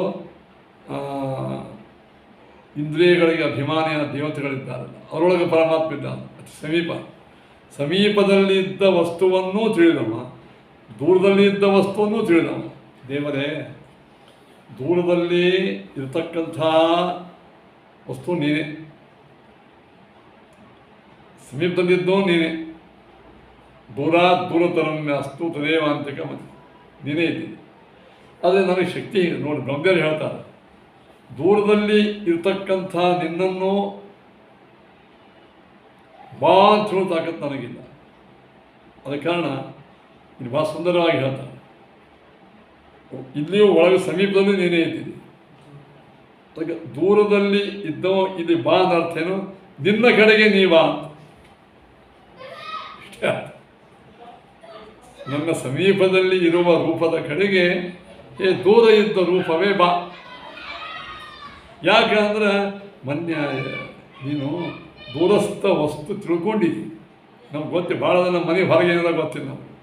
ನೀ ಅತಿ ದೂರ ವೈಕುಂಠಾದಿ ನಮಗೆ ಅತ್ಯಂತ ದೂರದು. ಏನ್ರಿ ಎಷ್ಟೇ ದೂರವಿದ್ದರೂ ಅದು ಚೆನ್ನಾಗಿ ಅರಿತವ. ಅದಕ್ಕೆ ಆಯೋ ಮನ್ಯಾಯ ಅಂದರೆ ಮನೋಬೋಧನೆ, ಆಯ ಅಂದರೆ ದೂರ, ಭಾಳ ದೂರವಿರ್ತಕ್ಕಂಥ ವಸ್ತು ತಿಳ್ಕೊಂಡು ನಾವು ನೀನು ಇದ್ದವನು ಅಲ್ಲಿ, ಯಾಕಂದರೆ ಅಲ್ಲೇ ಇರ್ತೀವಿ ನೀನು ಎಲ್ಲ ಕಡೆಗೆ ಇದ್ದವು ದೂರದಲ್ಲಿ ಇರ್ತೀನ, ಅದು ಚೆನ್ನಾಗಿ ತಿಳ್ಕೊಂಡಿದ್ದೀನಿ. ನೀನು ಬಾ ಅಂತ ಹೇಳಬೇಕಾದ್ರೆ ನಂಗೆ ಆ ಶಕ್ತಿ ಇಲ್ಲ. ನಿನ್ನ ಕರ್ಕೊಂಡು ತಾಕತ್ತು ನನಗಿಲ್ಲ, ನೀನೇ ಬರಬೇಕು. ನೀನು ಬರಬೇಕು, ಸಮೀಪದಲ್ಲಿ ಇದ್ದ ನಿನ್ನ ಕಡೆಗೆ ನೀ ಬರಬೇಕು. ಯಾಕೆ ಅಂದರೆ ನಿಜವಾಗಿ ನಾ ಏನು ಇದ್ದೇನೆ ಇಲ್ಲಿ, ನಿನ್ನಿಂದೇ ಇದ್ದೇನೆ, ನಿನ್ನ ಅಸ್ತಿತ್ವದಿಂದ ನಾ ಇರಂಗೇ ಇಲ್ಲ. ಇದು ತಾತ್ಪರ್ಯ. ಒಟ್ಟಾರೆ ಅರ್ಥ ಏನಾಯಿತು? ದೂರದಲ್ಲಿ ಇದ್ದ ಹೇ ಪರಮಾತ್ಮನೇ ಅಥವಾ ದೂರದಲ್ಲಿ ಇದ್ದ ವಸ್ತು ತಿಳಿದ ಪರಮಾತ್ಮನೇ ಅಯಪಯಗತವಲ್ಲ ಏನು. ಇನ್ನು ಸಮೀಪದಲ್ಲಿ ಇದ್ದಂತಹ ಪರಮಾತ್ಮನ ತಿಳ್ಕೋಬಹುದಲ್ಲ ಅಂದ್ರೆ ಅದಕ್ಕೆ ಆಚಾರ್ಯ ಹೇಳ್ತಾರೆ, ಅನ್ಯೇಷಾಂ ಇಂದ್ರಿಯಾಣ ಪರಾಮುಖತ್ವಾತ್ ನ ಹಿ ಆಂತರಂ ಜಾನಂತಿ. ನನ್ನೆಲ್ಲ ಇಂದ್ರಿಯಗಳು ಯಾವ ಹೊರಗೆ ಇರ್ತಾವೆ, ಮುಂದೆ ಕಣ್ಮುಂದೆ ಇರ್ತಕ್ಕಂಥ ವಸ್ತುಗಳನ್ನು ಅಷ್ಟೇ ತಿಳ್ಕೊತಾವೆ. ಹೊರಗೆ ಅಂದ್ರೆ ಭಾಳ ದೂರ ಹೋಗಂಗಿಲ್ಲ ಅವು, ಹಿಂಗವಲ್ಲ ಅವು. ಒಳಗಿನ ವಸ್ತುನೂ ಸರಿಯಾಗಿ ತಿಳ್ಕೊಂಗಿಲ್ಲ, ಅತಿ ದೂರದಲ್ಲಿ ತಿಳ್ಕೊಂಗಿಲ್ಲ, ಸಮೀಪದಲ್ಲಿ ಸ್ವಲ್ಪ ಅವಲ್ಲ, ಹೊರಗೆ ನನ್ನ ಇಂದ್ರಿಯಗಳು ಪರಾಂಗುಖ, ಪರಾಂಚಿಖಾನಿಗತನ ಸ್ವಯಂಭೂ ಅಂತಾರೆ. ಹೀಗಾಗಿ ಕೇವಲ ಹೊರಗಿನ ಭೌತಿಕ ವಸ್ತುಗಳ ಕಡೆಗೆ ಮಾತ್ರ ಓಡತಕ್ಕಂಥ ನನ್ನ ಇಂದ್ರಿಯಗಳು ಒಳಗಿದ್ದ ನಿನ್ನ ಬಿಂಬರೂಪ ನೋಡಲಿಕ್ಕೂ ಶಕ್ಯ ಇಲ್ಲ. ವೈಕುಂಠಗತವಾದಂಥ ವೈಕುಂಠ ಬಿಟ್ಬಿಟ್ಟು ನಮ್ಮ ಊರು ಹೊರಗೆ ಇರ್ತಕ್ಕಂಥ ನಿನ್ನ ರೂಪಿ ನನಗೆ ಗೊತ್ತಿಲ್ಲ. ಹೀಗಾಗಿ ನನ್ನ ಹಣೆಬಾರು ಏನಾಗಿದೆ ಅಂದರೆ ದೂರದಲ್ಲಿ ಇದ್ದ ವಸ್ತು ತಿಳ್ಕೋತಾಕತ್ತೂ ನನಗಿಲ್ಲ. ಹೀಗಾಗಿ ನೀ ತಿಳ್ಕೊಂಡಿದ್ದಿ, ಮತ್ತು ಒಳಗಿದ್ದ ನಿನ್ನ ತಿಳ್ಕೊಂಡಿಲ್ಲ. ಹೀಗಾಗಿ ನೀನು ಮಾಡಬೇಕು? ದೂರದಲ್ಲಿ ಇದ್ದಂಥ ಪದಾರ್ಥ ತಿಳ್ಕೊಂಡ ನೀನು ನನ್ನ ಹತ್ತಿರ ಬರಬೇಕು. ನನ್ನ ಹತ್ತಿರ ಅಂದ್ರೆ ನನ್ನ ಹತ್ತಿರವಿರೋ ನಿನ್ನ ರೂಪ ಕಡೆಗೆ ಬರಬೇಕು. ಅನ್ಯತ್ವಾಂತರಮಪಿ ಅಪರೋಕ್ಷೇಣ ಪಶ್ಯತಿ. ಅನ್ಯತೋ ಅಂತರಮಪಿ ಅಪರೋಕ್ಷೇಣ ಪಶ್ಯತಿ. ಅಯನೇನ ಗಮನೇನ ಪ್ರಾಪ್ಯಂ ದೂರಸ್ಥಂ. ಇದು ಇಲ್ಲಿ ಆಯೋಮನ್ಯ ಇದಕ್ಕೆ ಆಚಾರ್ಯ ಬಿಡಿಸಿ ಹೇಳ್ತಾರೆ. ಯಾಕೆ ಅಯನೇನ ಅಂದರೆ ಗಮನೇನ, ಆಯೋ ಒಳಗೆ ಆ ದೀರ್ಘದ ಬಿಡ್ರಿ ವೇದನೆಗಾಗಿದೆ. ಅಯ ಅಂತ, ಅಯನ ಅಂದರೆ ಹೋಗುವುದು. ಏನು ಅಯಪಯ ಗತವದಲ್ಲ, ಅಯನ ಅಂದರೆ ಹೋಗುವುದು. ಅಯನೇನ ಗಮನೇನ ಪ್ರಾಪ್ಯಂ ದೂರಸ್ಥಂ ಅಂತ, ಅಂದರೆ ದೂರ ಹೋಗೋದ್ರಿಂದ ಸಿಗತಕ್ಕಂಥ ವಸ್ತು, ಅದು ಆಯೋ ಅಂತಾರೆ. ದೂರದಲ್ಲಿ ಪ್ರಾಪ್ಯವಾದ ವಸ್ತುಕ್ಕೆ ಆಯಃ ಅಂತ. ಅದನ್ನು ಚೆನ್ನಾಗಿ ಮನು ಅವಬೋಧನೆ ಧಾತು ಇತಿ ಜ್ಞಾನಿ, ಅದನ್ನು ಚೆನ್ನಾಗಿ ತಿಳ್ಕೊಂಡವ ನೀನು. ಅದಕ್ಕೆ ಆಯೋಮನ್ಯ ದೇವರಿಗೆ ಅಂತಾರೆ. ಆಯೋಮನ್ಯಾಯ ಅಂದರೆ ದೂರಸ್ಥ ವಸ್ತುಗಳನ್ನು ತಿಳಿದುಕೊಂಡಮ್ಮ. ಅದಕ್ಕೆ ಆಚಾರ್ಯ ಬರೆದುಬಿಟ್ರು, ಬಾಹ್ಯ ಜ್ಞಾನಾಯ ಜ್ಞಾನಿನೇ. ಬಾಹ್ಯ ಜ್ಞಾನಾಯ ಜ್ಞಾನಿ ಅಂದರೆ ಹೊರಗಿನ ಎಲ್ಲ ವಸ್ತುಗಳನ್ನು ಚೆನ್ನಾಗಿ ತಿಳಿದಮ್ಮ. ಇನ್ನು ಉಪೋಮನ್ಯಾಯ, ಉಪಸಮೀಪೆ ಒಳಗೆ ಅಂದರೆ ಅತ್ಯಂತ ಅಂತರಜ್ಞಾಯ, ನನ್ನ ಒಳಗಿದ್ದಂತಹ ಎಲ್ಲ ಇಂದ್ರಿಯಗತವಾದ ಎಲ್ಲ ರೂಪಗಳನ್ನು ಚೆನ್ನಾಗಿ ಅರ್ಥವು ನೀನೇ. ಯಾಕೆ ನಿನ್ನ ರೂಪವನ್ನು ಚೆನ್ನಾಗಿರ್ತವ ನೀನೇ, ನನ್ನ ಒಳಗಿನ ರೂಪ ತಿಳ್ಕೊಂಡವನು ನೀನೇ. ಇಂಥ ಜ್ಞಾನಿನೇ ಇತಿ ಅಭ್ಯಾಸೋ ಅತಿಶಯ. ಇವಂ ವಿಧಂ ಮದ್ಗತಂ ತ್ವಾಮುದ್ದೇಶ್ಯೈವ ಉಪೇಹಿ. ಹೇ ಪರಮಾತ್ಮನೇ, ಇಲ್ಲಿ ಬಾ ಅಂದ್ರೆ ಅರ್ಥ ಏನು? ನನ್ನೊಳಗಿದ್ದ ನಿನ್ನ ಕಡೆಗೆ ನೀ ಬಾ ಅಂತ ಅರ್ಥ. ಯಾಕೆ ನೀನು ವಿಶ್ವಾಧಾರಕ. ನಾನು ಹೀಗೆ ಯಾಕೆ ಅಂದರೆ ನೀ ಜಗತ್ತನ್ನು ಧಾರಣ ಮಾಡಿರ್ತಕ್ಕಂಥ ಸರ್ವತ್ರ ವ್ಯಾಪ್ತ ನೀನು. ಇದನ್ನೇ ಶ್ರೀಮದಾಚಾರ್ಯರಂತೂ ತಾತ್ಪರ್ಯ ಏನು ಹೇಳಿದರು? ಎಲ್ಲ ಕಡೆಗೆ ವ್ಯಾಪ್ತನಾದ, ಒಳಗೆ ಹೊರಗೆ ಓತಪ್ರೋತನಾದ ಹೇ ದೇವರೇ, ನೀನು ನನ್ನ ಕಡೆಗೆ ಬಾ. ನನ್ನ ಕಡೆಗೆ ಯಾಕೆ ಬರಬೇಕಂದ್ರೆ ಮನ್ಯವೇ, ನನಗೆ ಜ್ಞಾನ ಮಾಡಿಕೊಡು ಸಲುವಾಗಿ ಬಾ. ಒಂದು ಯಾವುದೋ ಹಾಡು ಹಾಡ್ತಾರಲ್ಲ, ಬಾಬಾ ಬಕುತರ ಹೃದಯ ಬಾಬಾ ಬಾಬಾ ಅಂತಾರ. ಯಾಕೆ ನಾವು ದೇವ್ರನ್ನ ಕರಿಬೇಕು? ಇಲ್ಲ ನಾನು ಸತ್ಯನಾರಾಯಣ ಪ್ರಸಾದ ಮಾಡಿ ತಿಂದು ಹೋಗಂತಲ್ಲ. ದೇವರೇ, ನನಗೆ ಶುದ್ಧವಾದಂಥ ಜ್ಞಾನವನ್ನು ಕೊಡು. ಆ ಜ್ಞಾನದ್ವಾರ ನಿನ್ನ ಪ್ರಸಾದ ಲಭಿಸುವಂತೆ ಮೋಕ್ಷವನ್ನು ಬಾ ಪರಮಾತ್ಮ. ನಾವು ಕರಿಬೇಕು ದೇವರು, ಜ್ಞಾನಕ್ಕಾಗಿ ಕರಿಬೇಕು. ಇದಕ್ಕೆ ಶ್ರೀಮದಾಚಾರ್ಯರು ಈ ವೇದಕ್ಕೆ ಅದ್ಭುತ ಅರ್ಥವನ್ನು ಹೀಗೆ ಮಾಡಿದರು. ಅದಕ್ಕೆ ತಾವು ಮಾಡಿದ ಅರ್ಥವನ್ನು ಅನೇಕ ಪ್ರಮಾಣಗಳಿಂದ ಸ್ಥಿರೀಕರಿಸ್ತಾರೆ. ಮನ್ಯುರಿತಿ ಜ್ಞಾನಿ ಅಂತ ಸರಿ, ಸಮೀಪತೋ ದೂರತಶ್ಚ ತ್ವಾಂ ಮನ್ಯಮಾನಾಯ ಮಹ್ಯಂ ಮನ್ಯವೇ ಜ್ಞಾನಾಯ ಮಾಮುಪೇಹಿತಿ ವಾ ನೋಡಿ, ಹೀಗೆ ಅರ್ಥ ಇದೆ. ಸಮೀಪತೋ ದೂರತಶ್ಚ, ಸಮೀಪದಲ್ಲಾಗಲಿ ದೂರದಲ್ಲಾಗಲಿ ಇರತಕ್ಕಂಥ ತ್ವಾಂ ಮನ್ಯಮಾನಾಯ ಅಂದರೆ ನೀ ಇದ್ದಿದೆ ಅಂತ ತಿಳ್ಕೋತಕ್ಕಂಥ ಮಹ್ಯಂ ನನಗೆ ಅಂದರೆ ಎಲ್ಲ ಕಡೆಗೆ ವ್ಯಾಪ್ತನಾಗಿ ಇದ್ದಿದ್ದೆ ಅಂತ ತಿಳಿದ ನನ್ನ ಕಡೆಗೆ ನನ್ನ ಜ್ಞಾನಕ್ಕಾಗಿ ಮಾಮುಪೇಹಿ ನನ್ನ ಹತ್ತಿರ ಬಾ. ಅದಕ್ಕೆ ಇದು ಕೊಟ್ಟರು ಪುರಾಣ, ಪದ್ಮಪುರಾಣದ ಸಮೀಪೆ ದೂರತೋ ಭಿದ್ಯಂ ತ್ವಾಮುದ್ದಿಶ್ಚೈವ ಮದ್ಗತಂ.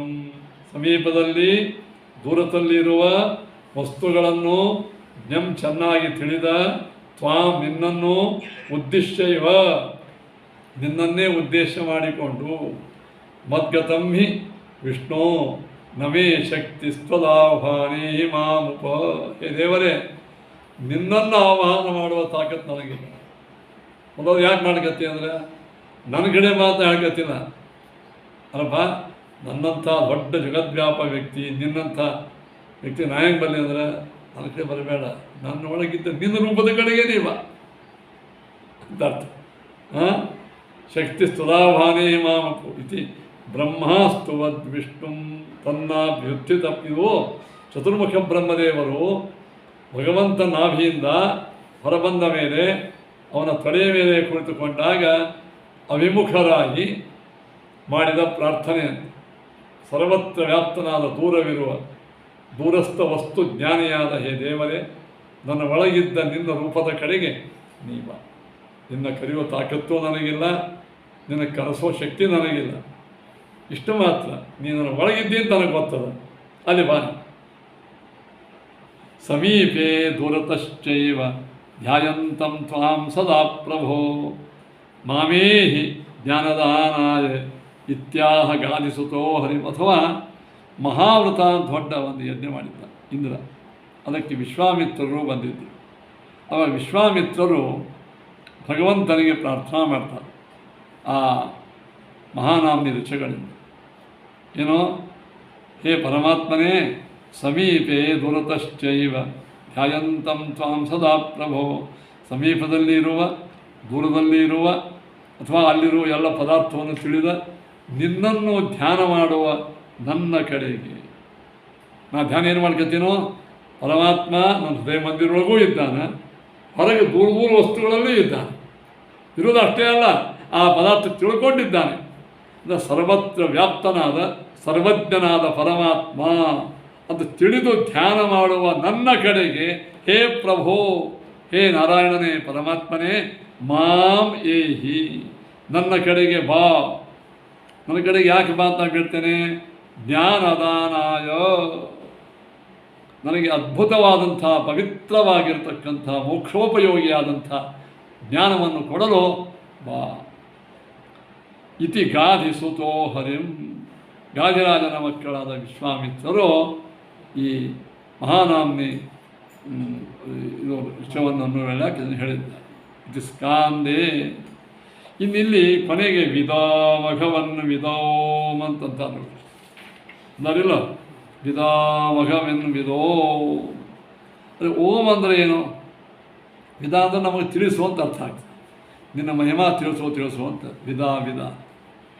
ಇಲ್ಲಿ ಓತಮಸ್ಮಿನ್ ಜಗದ್ಯಸ್ಮಾತ್ ಓಮಿತ್ಯುಕ್ತೋ ಹರಿ. ಓಂ ಒಳಗೆ ದೇವರು ಜಗತ್ತಿನೊಳಗೆ ಓತಪ್ರೋತಾಗ್ಯಾನ. ಹೆಂಗೆ ಪಟದಲ್ಲಿ ತಂತುಗಳು ಓತಪ್ರೋತಾಗ್ಯಾವ, ಅಡ್ಡ ಉದ್ದ ಎರಡು ಕಡೆಗೆ, ಹಾಗೆ ದೇವರು ಎಲ್ಲ ಕಡೆಗೆ ಹಾಸು ಹೊಕ್ಕಿದ್ದ. ಅದಕ್ಕೆ ಓತತ್ವವಾಚಿ ಓಂಕಾರ ವಕ್ತ್ಯಸೋ ತದ್ಗುಣೋ ತತಾಂ ಅಂತ ಅನುವ್ಯಾಖ್ಯಾನದಲ್ಲಿ ಆಚಾರ್ಯ ಹೇಳಿದಂತೆ, ಓತಂ ಅಸ್ಮಿನ್ ಜಗತ್, ಯಾವನಲ್ಲಿ ಜಗತ್ತು ಎಲ್ಲ ಕಡೆಗೆ ವಾಸ ಮಾಡಿದೆಯೋ ಇರುತ್ತದೆಯೋ. ಓಂ ಇತ್ಯುಕ್ತೋ, ಅದು ದೇವರಿಗೆ ಓಂ ಅಂತ. ತಮೇವ ಜಗದಾಧ, ಅವನೇ ಜಗತ್ತಿಗೆ ಆಧಾರ. ಅಂತಹ ಯತಯ ಸಮೋಪಾಸ, ಇಂತಹ ಜಗದಾಧಾರನನ್ನು ಯತಿಗಳು ಓಂ ಎಂಬ ಪ್ರಣವ ಮಂತ್ರವನ್ನು 3000 ಪ್ರಣವ ಮಂತ್ರವನ್ನು ಅಂದು ಜಪ ಮಾಡ್ತಿರ್ತಾರೆ. ಜಗದಾಧಾರ ಪರಮಾತ್ಮ. ಅದನ್ನೇ ಇಲ್ಲಿ ಏನು ಹೇಳಿದ್ರೆ, ಉಪೇಹಿ ವಿಶ್ವಧೋ. ವಿಶ್ವಧೋ ಎಂಬ ಈ ಮಂತ್ರದ ಒಳಗೆ ಓಂಕಾರ ಅರ್ಥ ಅಡಗಿದೆ. ಈ ಓಂಕಾರವನ್ನು ಜಗದಾಧಾರತ್ವ, ಜಗದ್ವ್ಯಾಪಿತ್ವ ಎನ್ನುವ ಗುಣ ಅದಲ್ಲ, ಆ ಗುಣವನ್ನು ಹೇಳುವ ಮಂತ್ರವನ್ನು ಯತಿಗಳು ಪ್ರಣವ ಮಂತ್ರ ಅಂದರೆ ಓಂಕಾರ ಮಂತ್ರ ಜಪ ಮಾಡ್ತಿರ್ತಾರೆ. ಇತಿ ಮಾನ್ಯ ಸಂಹಿತಾಯ. ಈ ಪ್ರಕಾರವಾಗಿ ಈ ಮಂತ್ರಾರ್ಥವನ್ನು ಹೇಳಿದೆ. ಎಷ್ಟಾಯ್ತು ನೋಡು, 46 ನಿಮಿಷ. ಹಾಂ.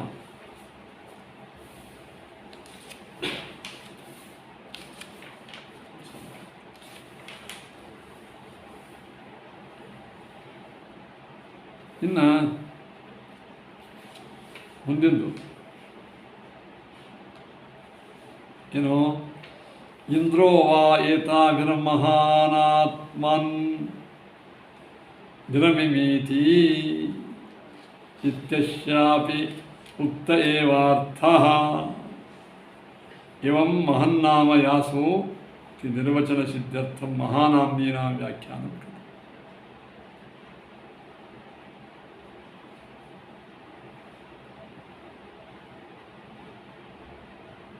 ಇಂದ್ರನು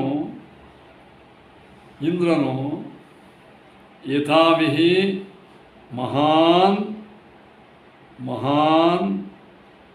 ಇಂದ್ರ, ಭಾರೀ ಎಲ್ಲ ದೃಷ್ಟಿಯಿಂದಲೂ ಸರ್ವಶಕ್ತನಾಗಿರ್ತಕ್ಕಂಥ ದೇವೇಂದ್ರ ಅಂದರೆ ಇಂದ್ರ ಶಬ್ದ ವಾಚ್ಯ ಪರಮಾತ್ಮ ಅಂತ ಅರ್ಥ.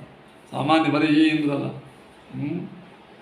ಈ ದೇವೇಂದ್ರ ಶಬ್ದ ವಾಚ್ಯ ಅಂತಿದ್ರೆ ಇಲ್ಲಿ ಮಾತ್ರ ಪರಮಾತ್ಮನೇ. ಏನು ಮಾಡಿದ, ಇಂದ್ರೋ ವಾ ಏತಾವಿಹಿ ಮಹಾನ್ ಆತ್ಮನ್ ನಿರಮಿಮೀತಿ. ಇಂದ್ರ ಪರಮೇಶ್ವರ ಏತಾವಿಹಿ ಏತಾಸಾಂ ವ್ಯಾಖ್ಯಾನೇನ ಆತ್ಮಾನಂ, ಈ ಮಹಾನಾಮ್ನಿ ಮಂತ್ರಗಳ ವ್ಯಾಖ್ಯಾನವನ್ನು ಮಾಡಿ ಆತ್ಮಾನಂ ನಿರಮಿಮೀತಿ, ತನ್ನನ್ನು ತಾನು ನಿರ್ಮಾಣ ಮಾಡಿಕೊಂಡ ಅಂತ ಇಷ್ಟ ಅರ್ಥ ಆಗ್ತದೆ ಈ ವೇದ ಮಂತ್ರ. ಇಂದ್ರನು ಪರಮಾತ್ಮನು ಈ ಹಿಂದೆ ಹೇಳಿದ ಎಲ್ಲ ಮಹಾನಾಮ್ನಿ ಮಂತ್ರಗಳ ವ್ಯಾಖ್ಯಾನವನ್ನು ಮಾಡಿ ತಿಳಿಸಿ ಶಿಷ್ಯರಿಗೂ ಹೇಳಿ ಏನು ಮಾಡಿದ, ಆತ್ಮಾನಂ ನಿರಮಿಮೀತಿ, ತನ್ನನ್ನು ತಾನು ನಿರ್ಮಾಣ ಮಾಡಿಕೊಂಡ, ತನ್ನನ್ನು ತಾನು ಜಗತ್ತಿಗೆ ತೋರಿಸಿಕೊಂಡ. ಇತ್ಯಸ್ಯಾಪಿ ವ್ಯಾಖ್ಯಾನಾತ್ ಉಕ್ತಾರ್ಥತೆ ಕಿಂತು ಬ್ರಾಹ್ಮಣೇ ತಾತ್ಪರ್ಯ ಮಾತ್ರ ಮುಕ್ತ ಅಸ್ಮಾಭಿಃ ತು ಅಕ್ಷರಾರ್ಥೋ ನಿರೂಪಿತ. ಅದಕ್ಕೆ ಮಹಾನ್ ಇಂದ್ರ ಪುರಂದರ ಏವ ಏತಾಭಿ ಪರಮಾತ್ಮಾನಂ ನಿರಮೀತಿ ವಿಜಾನಾತಿ ಚ ವ್ಯಾಖ್ಯಾನೇನ ಉಕ್ತಾರ್ಥ. ಹೀಗೂ ಅರ್ಥ ಆಗ್ತದೆ. ಮಹಾನ್ ಇಂದ್ರನು ಒಂದರ್ಥ ಪರಮಾತ್ಮನೇ ತನ್ನ ಸ್ವರೂಪತ ಹೇಳ್ಕೊಂಡ ಅಂತೂ ಆಗ್ತದೆ. ಅಥವಾ ಮಹಾನ್ ಇಂದ್ರ ಅಂದರೆ ಪುರಂದರ ನಾಮಕ ಇಂದ್ರನು, ಇದು ಟೀಕಾರಿ ಹೇಳೋದು, ಇಂದ್ರನು ಏತಾವೇ ಪರಮಾತ್ಮನ ನಿರಮೀತಿ, ಇದರಿಂದ ಪರಮಾತ್ಮನ ಮಹಿಮೆಯನ್ನು ಶಿಷ್ಯರಿಗೆ ಹೇಳಿದ, ತಿಳ್ಕೊಂಡ. ವ್ಯಾಖ್ಯಾನ ನಿರ್ಮಾಣ ಶಬ್ದಸ್ಯ ಜ್ಞಾನವ ಜ್ಞಾಪನವ ಅರ್ಥ. ಅಂತೂ ನಿರ್ಮಾಣ ಶಬ್ದಕ್ಕೆ ಜ್ಞಾನ ಮಾಡಿಕೊಂಡ ಅಥವಾ ಜ್ಞಾನ ಮಾಡಿಸಿದ ಅಂತ ಅರ್ಥ. ಪ್ರಸಿದ್ಧಾರ್ಥಿ ಅಂತ ಕೇಳಿದ್ರೆ ಇತ್ಯಥೋ ಬಾಧಕಂ ತಾವದ ನಹಿ. ಇಲ್ಲಿ ಈ ರುಚಿಗಳೇ ಮಾಡಿದು ಅಂತ ಯಾಕೆ ಆಗಬಾರ್ದು ಅಂತಂದರೆ ಒಂದು ಹೇಳ್ತಾರೆ, ನಿರ್ಮಾಣಂ ನಾಮ, ನಿರ್ಮಾಣ ಅಂದರೆ ಏನು, ತನ್ನನ್ನು ತಾನು ನಿರ್ಮಾಣ ಮಾಡಿಕೊಂಡು ಹುಟ್ಟಿಸಿಕೊಂಡ ಅಂತ ಅರ್ಥ ಅಲ್ಲ. ವ್ಯಾಖ್ಯಾನೇನ ಸ್ಥಾಪನ, ತನ್ನ ಸ್ವರೂಪವನ್ನು ಶಿಷ್ಯರಿಗೆ ಉಪದೇಶ ಮಾಡಿ ಸ್ಥಾಪನ ಮಾಡು, ದೇವರ ಸ್ವರೂಪವನ್ನು ನಿರ್ಮಾಣ ಮಾಡು. ಈಗ ನಿಮ್ಮೊಳಗೆ ದೇವರ ಬಗ್ಗೆ ಏನೂ ಗೊತ್ತಿಲ್ಲ, ಅವನ ಗುಣ ಗೊತ್ತಿಲ್ಲ, ರೂಪ ಗೊತ್ತಿಲ್ಲ, ಅವನ ಕ್ರಿಯಾ ಗೊತ್ತಿಲ್ಲ, ಏನೂ ಗೊತ್ತಿಲ್ಲ. ನಮ್ಮ ಗುರುಗಳು ಜ್ಞಾನಿಗಳು ನಮ್ಮ ಮೇಲೆ ಕರುಣೆಯಿಂದ ಏನು ಮಾಡಿದರು, ನಮಗೆ ಭಗವದ್ ಜ್ಞಾನವನ್ನು ಹುಟ್ಟಿಸಿದರು. ಅಂತೂ ನಮಗೇನಾಯಿತು, ನಮ್ಮಲ್ಲಿ ದೇವರು ಹುಟ್ಟಿದ, ದೇವರು ನಮ್ಮಲ್ಲಿ ಹುಟ್ಟಿದಂದೇನು, ಅವನ ಮಹಿಮಾ ನಮಗೆ ಉತ್ಪನ್ನವಾಗಿ ನಿಮ್ಮಿಂದ ನಮಗೆ ಜ್ಞಾನ ಬಂತು ಅಂತೀವಲ್ಲ. ಅಂದರೆ ನಮ್ಮ ಜ್ಞಾನ ಹುಟ್ಟಿಸ್ತವ್ರು ಯಾರು, ಗುರುಗಳು. ಅವ್ರು ಯಾವ ಜ್ಞಾನ, ಭಗವದ್ಜ್ಞಾನ. ಭಗವದ್ಜ್ಞಾನ ಅಂದ್ರೇನು, ಭಗವತ್ ಸ್ವರೂಪ. ಆ ಭಗವತ್ ಸ್ವರೂಪವನ್ನು ಹುಟ್ಟಿಸಿದರು ಅಂತ ಅರ್ಥ. ನೈ ಅನ್ಯಥಾ ತಾಸಾಂ ಕರ್ಣತ್ವಂ ಭವತಿ. ಇಲ್ಲಿ ಹುಟ್ಟಿಸಿದ್ರು ಅಂತ, ಹುಟ್ಟೇ ಬಿಟ್ಟ ಅಂತ ಅರ್ಥ ಯಾಕಾಗಲ್ಲ. ವೇದಗಳು ದೇವರನ್ನು ಹುಟ್ಟಿಸಿದ್ರು. ಇದೇನು ಹೇಳೋರಿಲ್ಲ, ಇಂದ್ರೋ ವಾ ಏತಾ ವಿರಮಹಾನಾಂ ಆತ್ಮಾನಂ ವಿರಮಿಮೀತಿ ಅಂತ ನಿರ್ಮಾಣ ಮಾಡಿದ. ಇಂದ್ರ ಈ ವೇದ ಮಂತ್ರಗಳಿಂದ ನಿರ್ಮಾಣ ಮಾಡಿದ ಅಂತಂದ್ರೆ ವೇದಗಳು ಭಗವಂತ ನಿರ್ಮಾಣ ಹೆಂಗೆ ಮಾಡ್ತಾವ? ಪರಮಾತ್ಮ ಅಜಃ, ಇವನು ಹುಟ್ಟದೇ ಇದ್ದವ, ಅವನಿಗೆ ನಿರ್ಮಾಣ ಮಾಡವ, ಯಾರನ್ನ ನಿರ್ಮಾಣ ಮಾಡಿಸ್ಕೊಳ್ಳೋ ಪಡಂಗಿಲ್ಲ. ಮತ್ತು ವೇದನಾಗ ಹೇಳ್ಯಾರಲ್ಲ ಅಂದ್ರೆ ಅಲ್ಲಿ ಅರ್ಥ ಹಿಂಗೆ ಮಾಡಬೇಕು. ವೇದಗಳು ಅಥವಾ ಇಂದ್ರ ವೇದಗಳಿಂದ ದೇವರನ್ನು ನಿರ್ಮಾಣ ಮಾಡಿದ ಅಂದ್ರೆ ನೀವು ಗಾಯಿ ಅಕ್ಷಯ ಚೆಂದಾಗಿ ಮಣ್ಣು ತಗೊಂಡು ಗಣಪತಿ ನಿರ್ಮಾಣ ಮಾಡ್ತಾನೆ. ಹಾಗೆ ಇಂದ್ರ ವೇದಗಳಿಂದ ದೇವ ನಿರ್ಮಾಣ ಮಾಡಿದ. ತಿಂಗ್ಯಾಕೆ ಅರ್ಥ ಮಾಡಬಾರ್ದಂದ್ರೆ ದೇವರು ಯಾರಿಂದಲೂ ನಿರ್ಮಾಣ ಮಾಡಿಸಿಕೊಳ್ಳಲ್ಪಡುವವನಲ್ಲ. ಒಂದು ಅಂದರ ಸರ್ವಕರ್ತ ನ ಕ್ರಿಯತೆ ತನ್ನ ಮಹಾಮಿರಮಾಪತಿ. ಸರ್ವಕರ್ತ ನ ಕ್ರಿಯತೆ, ಅವನನ್ನು ಯಾರೂ ಮಾಡಲಿಕ್ಕೆ ಶಕ್ಯ ಇಲ್ಲ. ಯಾರಿಂದ ನೀ ದೇವರ ಮೂರ್ತಿ ಮಾಡಬಹುದಪ್ಪ, ದೇವರು ಮಾಡ್ತೇನೆ ಶಕ್ಯ. ಅದ ಕಾರಣ ಅರ್ಥ ಮಾಡಬೇಕು. ದೇವರ ನಿರ್ಮಾಣ ಮಾಡಿದ ಇಂದ್ರ, ಅದು ಅರ್ಥ ಮಾಡಬೇಕು. ದೇವರ ಸ್ವರೂಪವನ್ನು ಶಿಷ್ಯರಿಗೆ ತಿಳಿಸಿ ಹೇಳ್ದ, ಹೀಗೆ ಅರ್ಥ ಮಾಡಬೇಕು. ಅಲ್ಲಿ ಹೆಂಗದ ಹಂಗೆ ಅರ್ಥ ಮಾಡಿದ್ರೆ ದೇವರ ಎಂದೆಂದು ಹುಟ್ಟು ನಜಾಯತೆ, ದೇವರಿಗೆ ಹುಟ್ಟು ನಮ್ಮ ಆತ್ಮಕ್ಕೇನೆ ನಿರ್ಮಾಣ ಇಲ್ಲ ಅಂದಮೇಲೆ ದೇವರ ಆತ್ಮ ನಿರ್ಮಾಣ ಹೆಂಗೆ ಅಂತ. ಅನ್ಯಥಾ ತಾಸಾಂ ಕರ್ಣತ್ವಂ ನ ಭವತಿ ಅಂತ. ಅವುಗಳಿಗೆ ವೇದಗಳಿಗೆ ದೇವರ ನಿರ್ಮಾಣದಲ್ಲಿ ಕರ್ಣತ್ವ ಇಲ್ಲ. ಹಾಗಾದ್ರೆ ದೇವರ ನಿರ್ಮಾಣ ಮಾಡಿದ ಅರ್ಥ ಏನು? ದೇವರನ್ನು ತಿಳಿಸಿದ, ಅವನ ಬಗ್ಗೆ ನಾವು ಜ್ಞಾನ ಹುಟ್ಟಿಸಿದ. ಹಿಂಗ್ಯಾಕೆ ಅರ್ಥ ಮಾಡಬೇಕು ಅಂತ ಕೇಳಿದ್ರೆ ವೇದ ಹೇಳ್ತದೆ, ಯಸ್ತದ್ವೇದ ಸ ಪಿತುಷ್ಪಿತಾ ಸತ್. ಯಸ್ತದ್ವೇದ ಸ ಪಿತುಷ್ಪಿತಾ ಸತ್. ಯಾವ ಗುರು ಯಸ್ತದ್ವೇದ ತಿಳಿಸಿದ ವೇದಯತಿ ಅಂತ. ಯಾರು ಭಗವಂತನನ್ನು ಶಿಷ್ಯರಿಗೆ ತಿಳಿಸ್ತಾರೋ ಅಥವಾ ತಾನೇ ತಿಳ್ಕೋತಾನೋ ಏನಾದ ಅವನು ಜಗತ್ತಿಗೆ ತಂದೆಯಾದ ಪರಮಾತ್ಮನಿಗೆ ತಂದೆಯಾದ ಅಂತ. ದೇವರ ತಂದೆ ಅವನು. ದೇವರು ಜಗತ್ತಿಗೆ ಪಿತ. ಆ ಜಗತ್ತಿಗೆ ದೇವರ ಪಿತ ಇದ್ದಾನ ಅಂತ ಗೊತ್ತು ಮಾಡಿಸೋರು ಯಾರು? ನಮಗೆ ಗುರುಗಳು. ಅದಕ್ಕೆ ಅದೇನಾದರು ಒಂದು ದೃಷ್ಟಿಯಿಂದ ಪರಮಾತ್ಮನಿಗೆ ಪಿತಾನೇ ಆದರು. ದೇವರ ಜ್ಞಾನ ಹುಟ್ಟಿಸಿಕೊಡಲಿಕ್ಕೆ ಅವರು ಕಾರಣೀಕರ್ತರಾದರು. ಯಾರಿಂದ ಯಾವುದು ಹುಟ್ಟುತ್ತದೋ ಅದಕ್ಕೆ ಅವರು ತಂದೆ ಅಲ್ವಾ?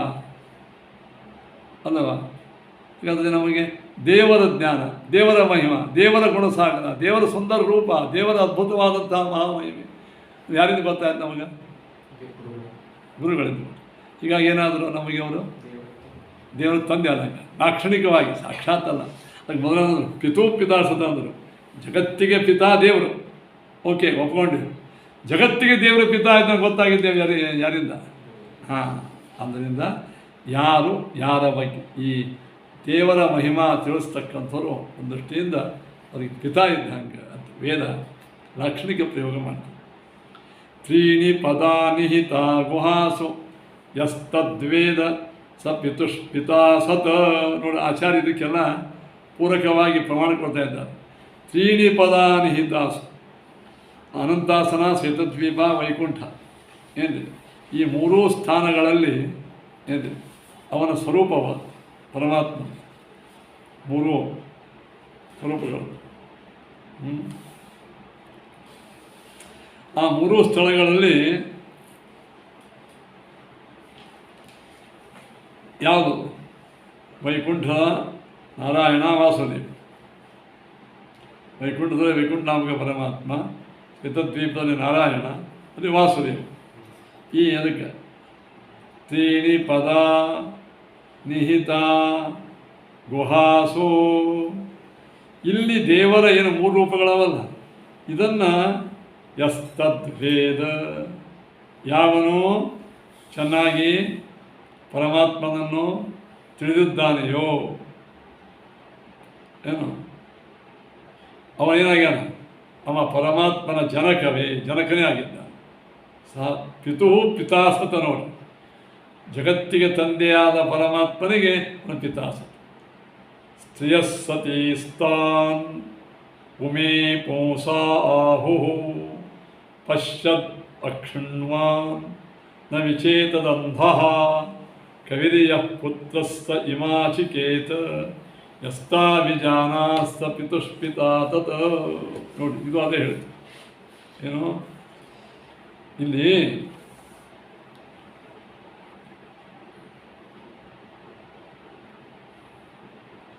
ದೇವರ ಸ್ತ್ರೀ ರೂಪಗಳು, ದೇವರ ಪುರುಷ ರೂಪ, ನಪುಂಸಕ ರೂಪಕ್ಕಿಂತ ದೇವರ ಸ್ತ್ರೀ ರೂಪ ಎಳಭಾಗದಲ್ಲಿರುವ 36,000 ನಾಡಿಗಳಲ್ಲಿ ಸ್ತ್ರೀ ರೂಪ, ಬಲಭಾಗಿರ್ತಕ್ಕಂಥ ಪುರುಷ ರೂಪ. ಈ ದೇವರ ಪುರುಷ ಮತ್ತು ಸ್ತ್ರೀ ರೂಪಗಳನ್ನು ಸ್ತ್ರೀಯ ಸತೀನುಸ್ತಾನ್ ಉಮೆ ಪೂಸ ಆಹುಃ ಈ ವೇದನಾಗ ಹೇಳಿ. ಇಂತಹ ಪಶ್ಯತ್, ಇಂಥ ದೇವರ ಪವಿತ್ರವಾದಂಥ ಸ್ತ್ರೀ ಪುರುಷ ರೂಪಗಳನ್ನು ಪಶ್ಯತ್, ಯಾವ ಚೆನ್ನಾಗಿ ತಿಳಿದು ನೋಡಿದ್ದಾನೆಯೋ ಅಥವಾ ತಿಳ್ಕೊಂಡಿದ್ದಾನೆಯೋ ಅವನೇ ಅಕ್ಷಣ್ವಾನ್, ಅವನೇ ಕಣ್ಣಿದ್ದವ. ನಿಜವಾದ ಕಣ್ಣಿದ್ದವ ಯಾರು? ದೇವರ ಅದ್ಭುತ ರೂಪಗಳನ್ನು ತಿಳಿದು ನೋಡಿದವ, ತಿಳ್ಕೊಂಡ್ರೂ ಸಾಕು, ಅವನೇ ನಿಜವಾದ ಕಣ್ಣಿದ್ದವ, ಬುದ್ಧಿದ್ದವ. ನ ವಿಚೇತದಂಧ, ಯಾವ ದೇವರ ಈ ರೂಪಗಳು ಇಷ್ಟು ವೇದ ಪುರಾಣಗಳಲ್ಲಿ ಶ್ರುತಿಗಳಲ್ಲಿ ಜ್ಞಾನಿಗಳ ದ್ವಾರ ತಿಳಿದುಕೊಳ್ಳುವ ಪ್ರಸಂಗ ನಮಗಿದ್ದರೂ ಪಾಠ ಪ್ರವಚನಗಳ ಮೂಲಕವಾಗಿ ಅಲ್ಲಿ ಹೋಗಿ ಶರಣಾಗತರಾಗಿ ಶಿಷ್ಯ ಭಾವವನ್ನು ಮಾಡಿ ಸೇವೆಯನ್ನು ಮಾಡಿ ಈ ದೇವರ ಮಹಿಮಾ ಯಾನು ತಿಳ್ಕೊಂಗಿಲ್ಲವೋ, ದೇವರ ನೋಡಂಗಿಲ್ಲವೋ ಅವ ಈ ಕಣ್ಣು ಇದ್ದರೂ ಕುರುಡೆ. ವೇದ ಬೈದ್ಬಿಡ್ತು, ಪಶ್ಯನ್ ಅಕ್ಷಣ್ವಾನ್ ನ ವಿಚೇತದ್ ಅಂಧ.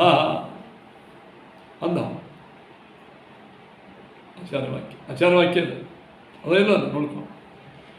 ಕವಿರಿಯ ಪುತ್ರಸ್ಸ ಇಮಾಚಿಕೇತ ಯಸ್ತಾ ವಿಜಾನಾತ್ ಸ ಪಿತುಷ್ಪಿತಾ ಸತ್. ಹಾಗಾದರೆ ಜಗತ್ತಿನೊಳಗೆ ಭಗವದ್ ಜ್ಞಾನವನ್ನು ಮಾಡಿಕೊಂಡಿರತಕ್ಕಂಥ ಜೀವರಾಶಿಗಳ ಜೀವಘನರು ಯಾರು? ಬ್ರಹ್ಮದೇವ್. ಅವರೇ ಕವಿಹಿ. ತೇನೇ ಬ್ರಹ್ಮಹೃದಾಯ, ಆದಿಕವಿ ಯಾರು? ಬ್ರಹ್ಮದೇವರು. ಅವರು ಯಹ ಕವಿ ಪುತ್ರ, ಯಾರು ಭಗವಂತ ನಾಭಿಕವೆಂದು ಹುಟ್ಟಿದ್ದಾರೆಯೋ, ದೇವರ ಮಗನೇ ಆಗಿದ್ದಾರೆಯೋ, ಸಹ ಇಮಾಚಿಕೇತ. ಅಂಥ ಬ್ರಹ್ಮದೇವರು ಏನು ಮಾಡಿದರು? ಭಗವಂತನ ಆಜ್ಞೆಯಿಂದ ಜಗತ್ತನ್ನು ನಿರ್ಮಾಣ ಮಾಡಿದ ಬ್ರಹ್ಮದೇವರು ಸಹ ಇಮಾಚಿಕೇತ ಯಸ್ತಾ ವಿಜಾನ. ಆದರೆ ಇದು ನಾ ಮಾಡಿದ್ದಲ್ಲ, ಇದು ಭಗವಂತನೇ ಜಗತ್ ನಿರ್ಮಾಣ ಮಾಡಿದ್ದಾನೆ ಅಂತ ಯಹ ತಾಹ ವಿಜಾನಾತ್. ಆ ದೇವರ ಆ ಶ್ರೇಷ್ಠವಾದಂತಹ ಕರ್ತೃತ್ವ ಮೊದಲಾದ ಶಕ್ತಿಗಳನ್ನು ತಿಳ್ಕೊಂಡಾರೋ ಸಹ ಪಿತುಷ್ಪಿತ ಸತ್, ತಮಗೆ ತಂದೆಯಾದ ಭಗವಂತನಿಗೆ ತಂದೆ ಆದಂತ ಬ್ರಹ್ಮದೇವರು. ಏನು ಯಾಕೆ ಅವನು ತಿಳ್ಕೊಂಡ್ರು ಅಂತೂ ದೇವರ ಜ್ಞಾನಿಗಳೆಲ್ಲ ದೇವರ ಅಪ್ಪ ಅಂತ, ಖರೆ ಅಪ್ಪ ಅಂತ ಕೂಡಬೇಡ್ರಿ, ಸುಮ್ಮ ಲಾಕ್ಷಣಿಕವಾಗಿ ಹೇಳಿದ್ದಾರೆ.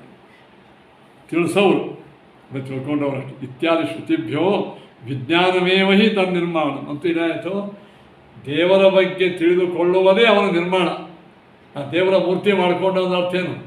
ಧ್ಯಾನವನ್ನು ಮಾಡುವ ಕಾಲಕ್ಕೆ ಗುರುಗಳ ಹೇಳಿದಂತೆ ಚೆನ್ನಾಗಿ ಹಾಗೆ ತಿಳಿದುಕೊಳ್ಳೋದೇ ನಿರ್ಮಾಣ. ದೇವರ ಮೂರ್ತಿ ನಿರ್ಮಾಣ ಆಯಿತು ನಿನ್ನ ದೇಹದೊಳಗೆ. ಅದನ್ನು ನೋಡ್ಕೊತೀನಿ ನಿನ್ನ ಕಣ್ಣು ಮುಚ್ಚಿಕೊಂಡು ನಿನ್ನ ಕಣ್ಣು ಎದುರಿಗೆ ಒಂದು ದೇವರ ಮೂರ್ತಿ ಬಂದು ನಿಂದಿರ್ತದೆ. ವಾಸನಾ ಮೂರ್ತಿ ನಿರ್ಮಾಣ ಮಾಡಿದವರು ಯಾರು? ಗುರುಗಳೇ. ಅಥವಾ ನೀನು ತಿಳ್ಕೊಂಡಿದ್ದೀಯ. ಇಂದ್ರ ಏಕಂ ಸೂರ್ಯ ಏಕಂ ಜಜಾನ ವೇನಾದೇಕಂ ಸದಯ ನಿಷ್ಠತಕ್ಷು ಇತ್ಯಾದಿ ವಿಜ್ಞಾಪನವ. ಅಥವಾ ತಿಳ್ಕೊಳ್ಳೋದು ನಿರ್ಮಾಣ ಅಷ್ಟೇ ಅಲ್ಲ, ತಿಳಿಸೋದು ನಿರ್ಮಾಣ ಅಲ್ಲ. ಇಂದ್ರ ಏಕಂ, ಇಂದ್ರ ಪರಮಾತ್ಮನ ಒಂದು ರೂಪವನ್ನು ನೋಡಿದ. ಸೂರ್ಯ ಏಕಂ ಜಜಾನ, ಅವನು ಒಂದು ರೂಪವನ್ನು ನೋಡಿದ. ವೇನಾದೇಕಂ ಸದಯ ನಿಷ್ಠತಕ್ಷು, ಎಲ್ಲ ಜೀವರಾಶಿಗಳ ಪಾಪಗಳನ್ನು ಚೆನ್ನಾಗಿ ಅರಿತು ಅವರ ದಂಡವನ್ನು, ಪಾಪಿಷ್ಠರಿಗೆ ದಂಡವನ್ನು ಮಾಡುವ ಯಮ ಮೊದಲಾಗಿರ್ತಕ್ಕಂಥ ದೇವತೆಗಳು ಕೂಡ ಪರಮಾತ್ಮನನ್ನು ಏನು ಮಾಡಿದರು? ಜಜಾನ. ಯಮಾದಿಗಳು ತಿಳ್ಕೊಂಡ್ರು. ನಿಷ್ಠತಕ್ಷು ಸದಯ ವೇನಾದೇಕಂ ನಿಷ್ಠತಕ್ಷು ಅಂತ. ಅಂದ್ರೆ ಇವರೆಲ್ಲ ಇಲ್ಲಿ ಹೇಳಿದ್ರು ಟೀಕಾರಾಯರು ಇದಕ್ಕೆ ವ್ಯಾಖ್ಯಾನ ಮಾಡ್ತಾರೆ. ಏನು ಮಾಡ್ತಾರೆ? ಜ್ಞಾತ್ವಾ ಚ ಇಂದ್ರ ಏಕಂ ಜಜಾನ ಜ್ಞಾಪಿತವ ನೋಡಿ. ಸೂರ್ಯ ಇವ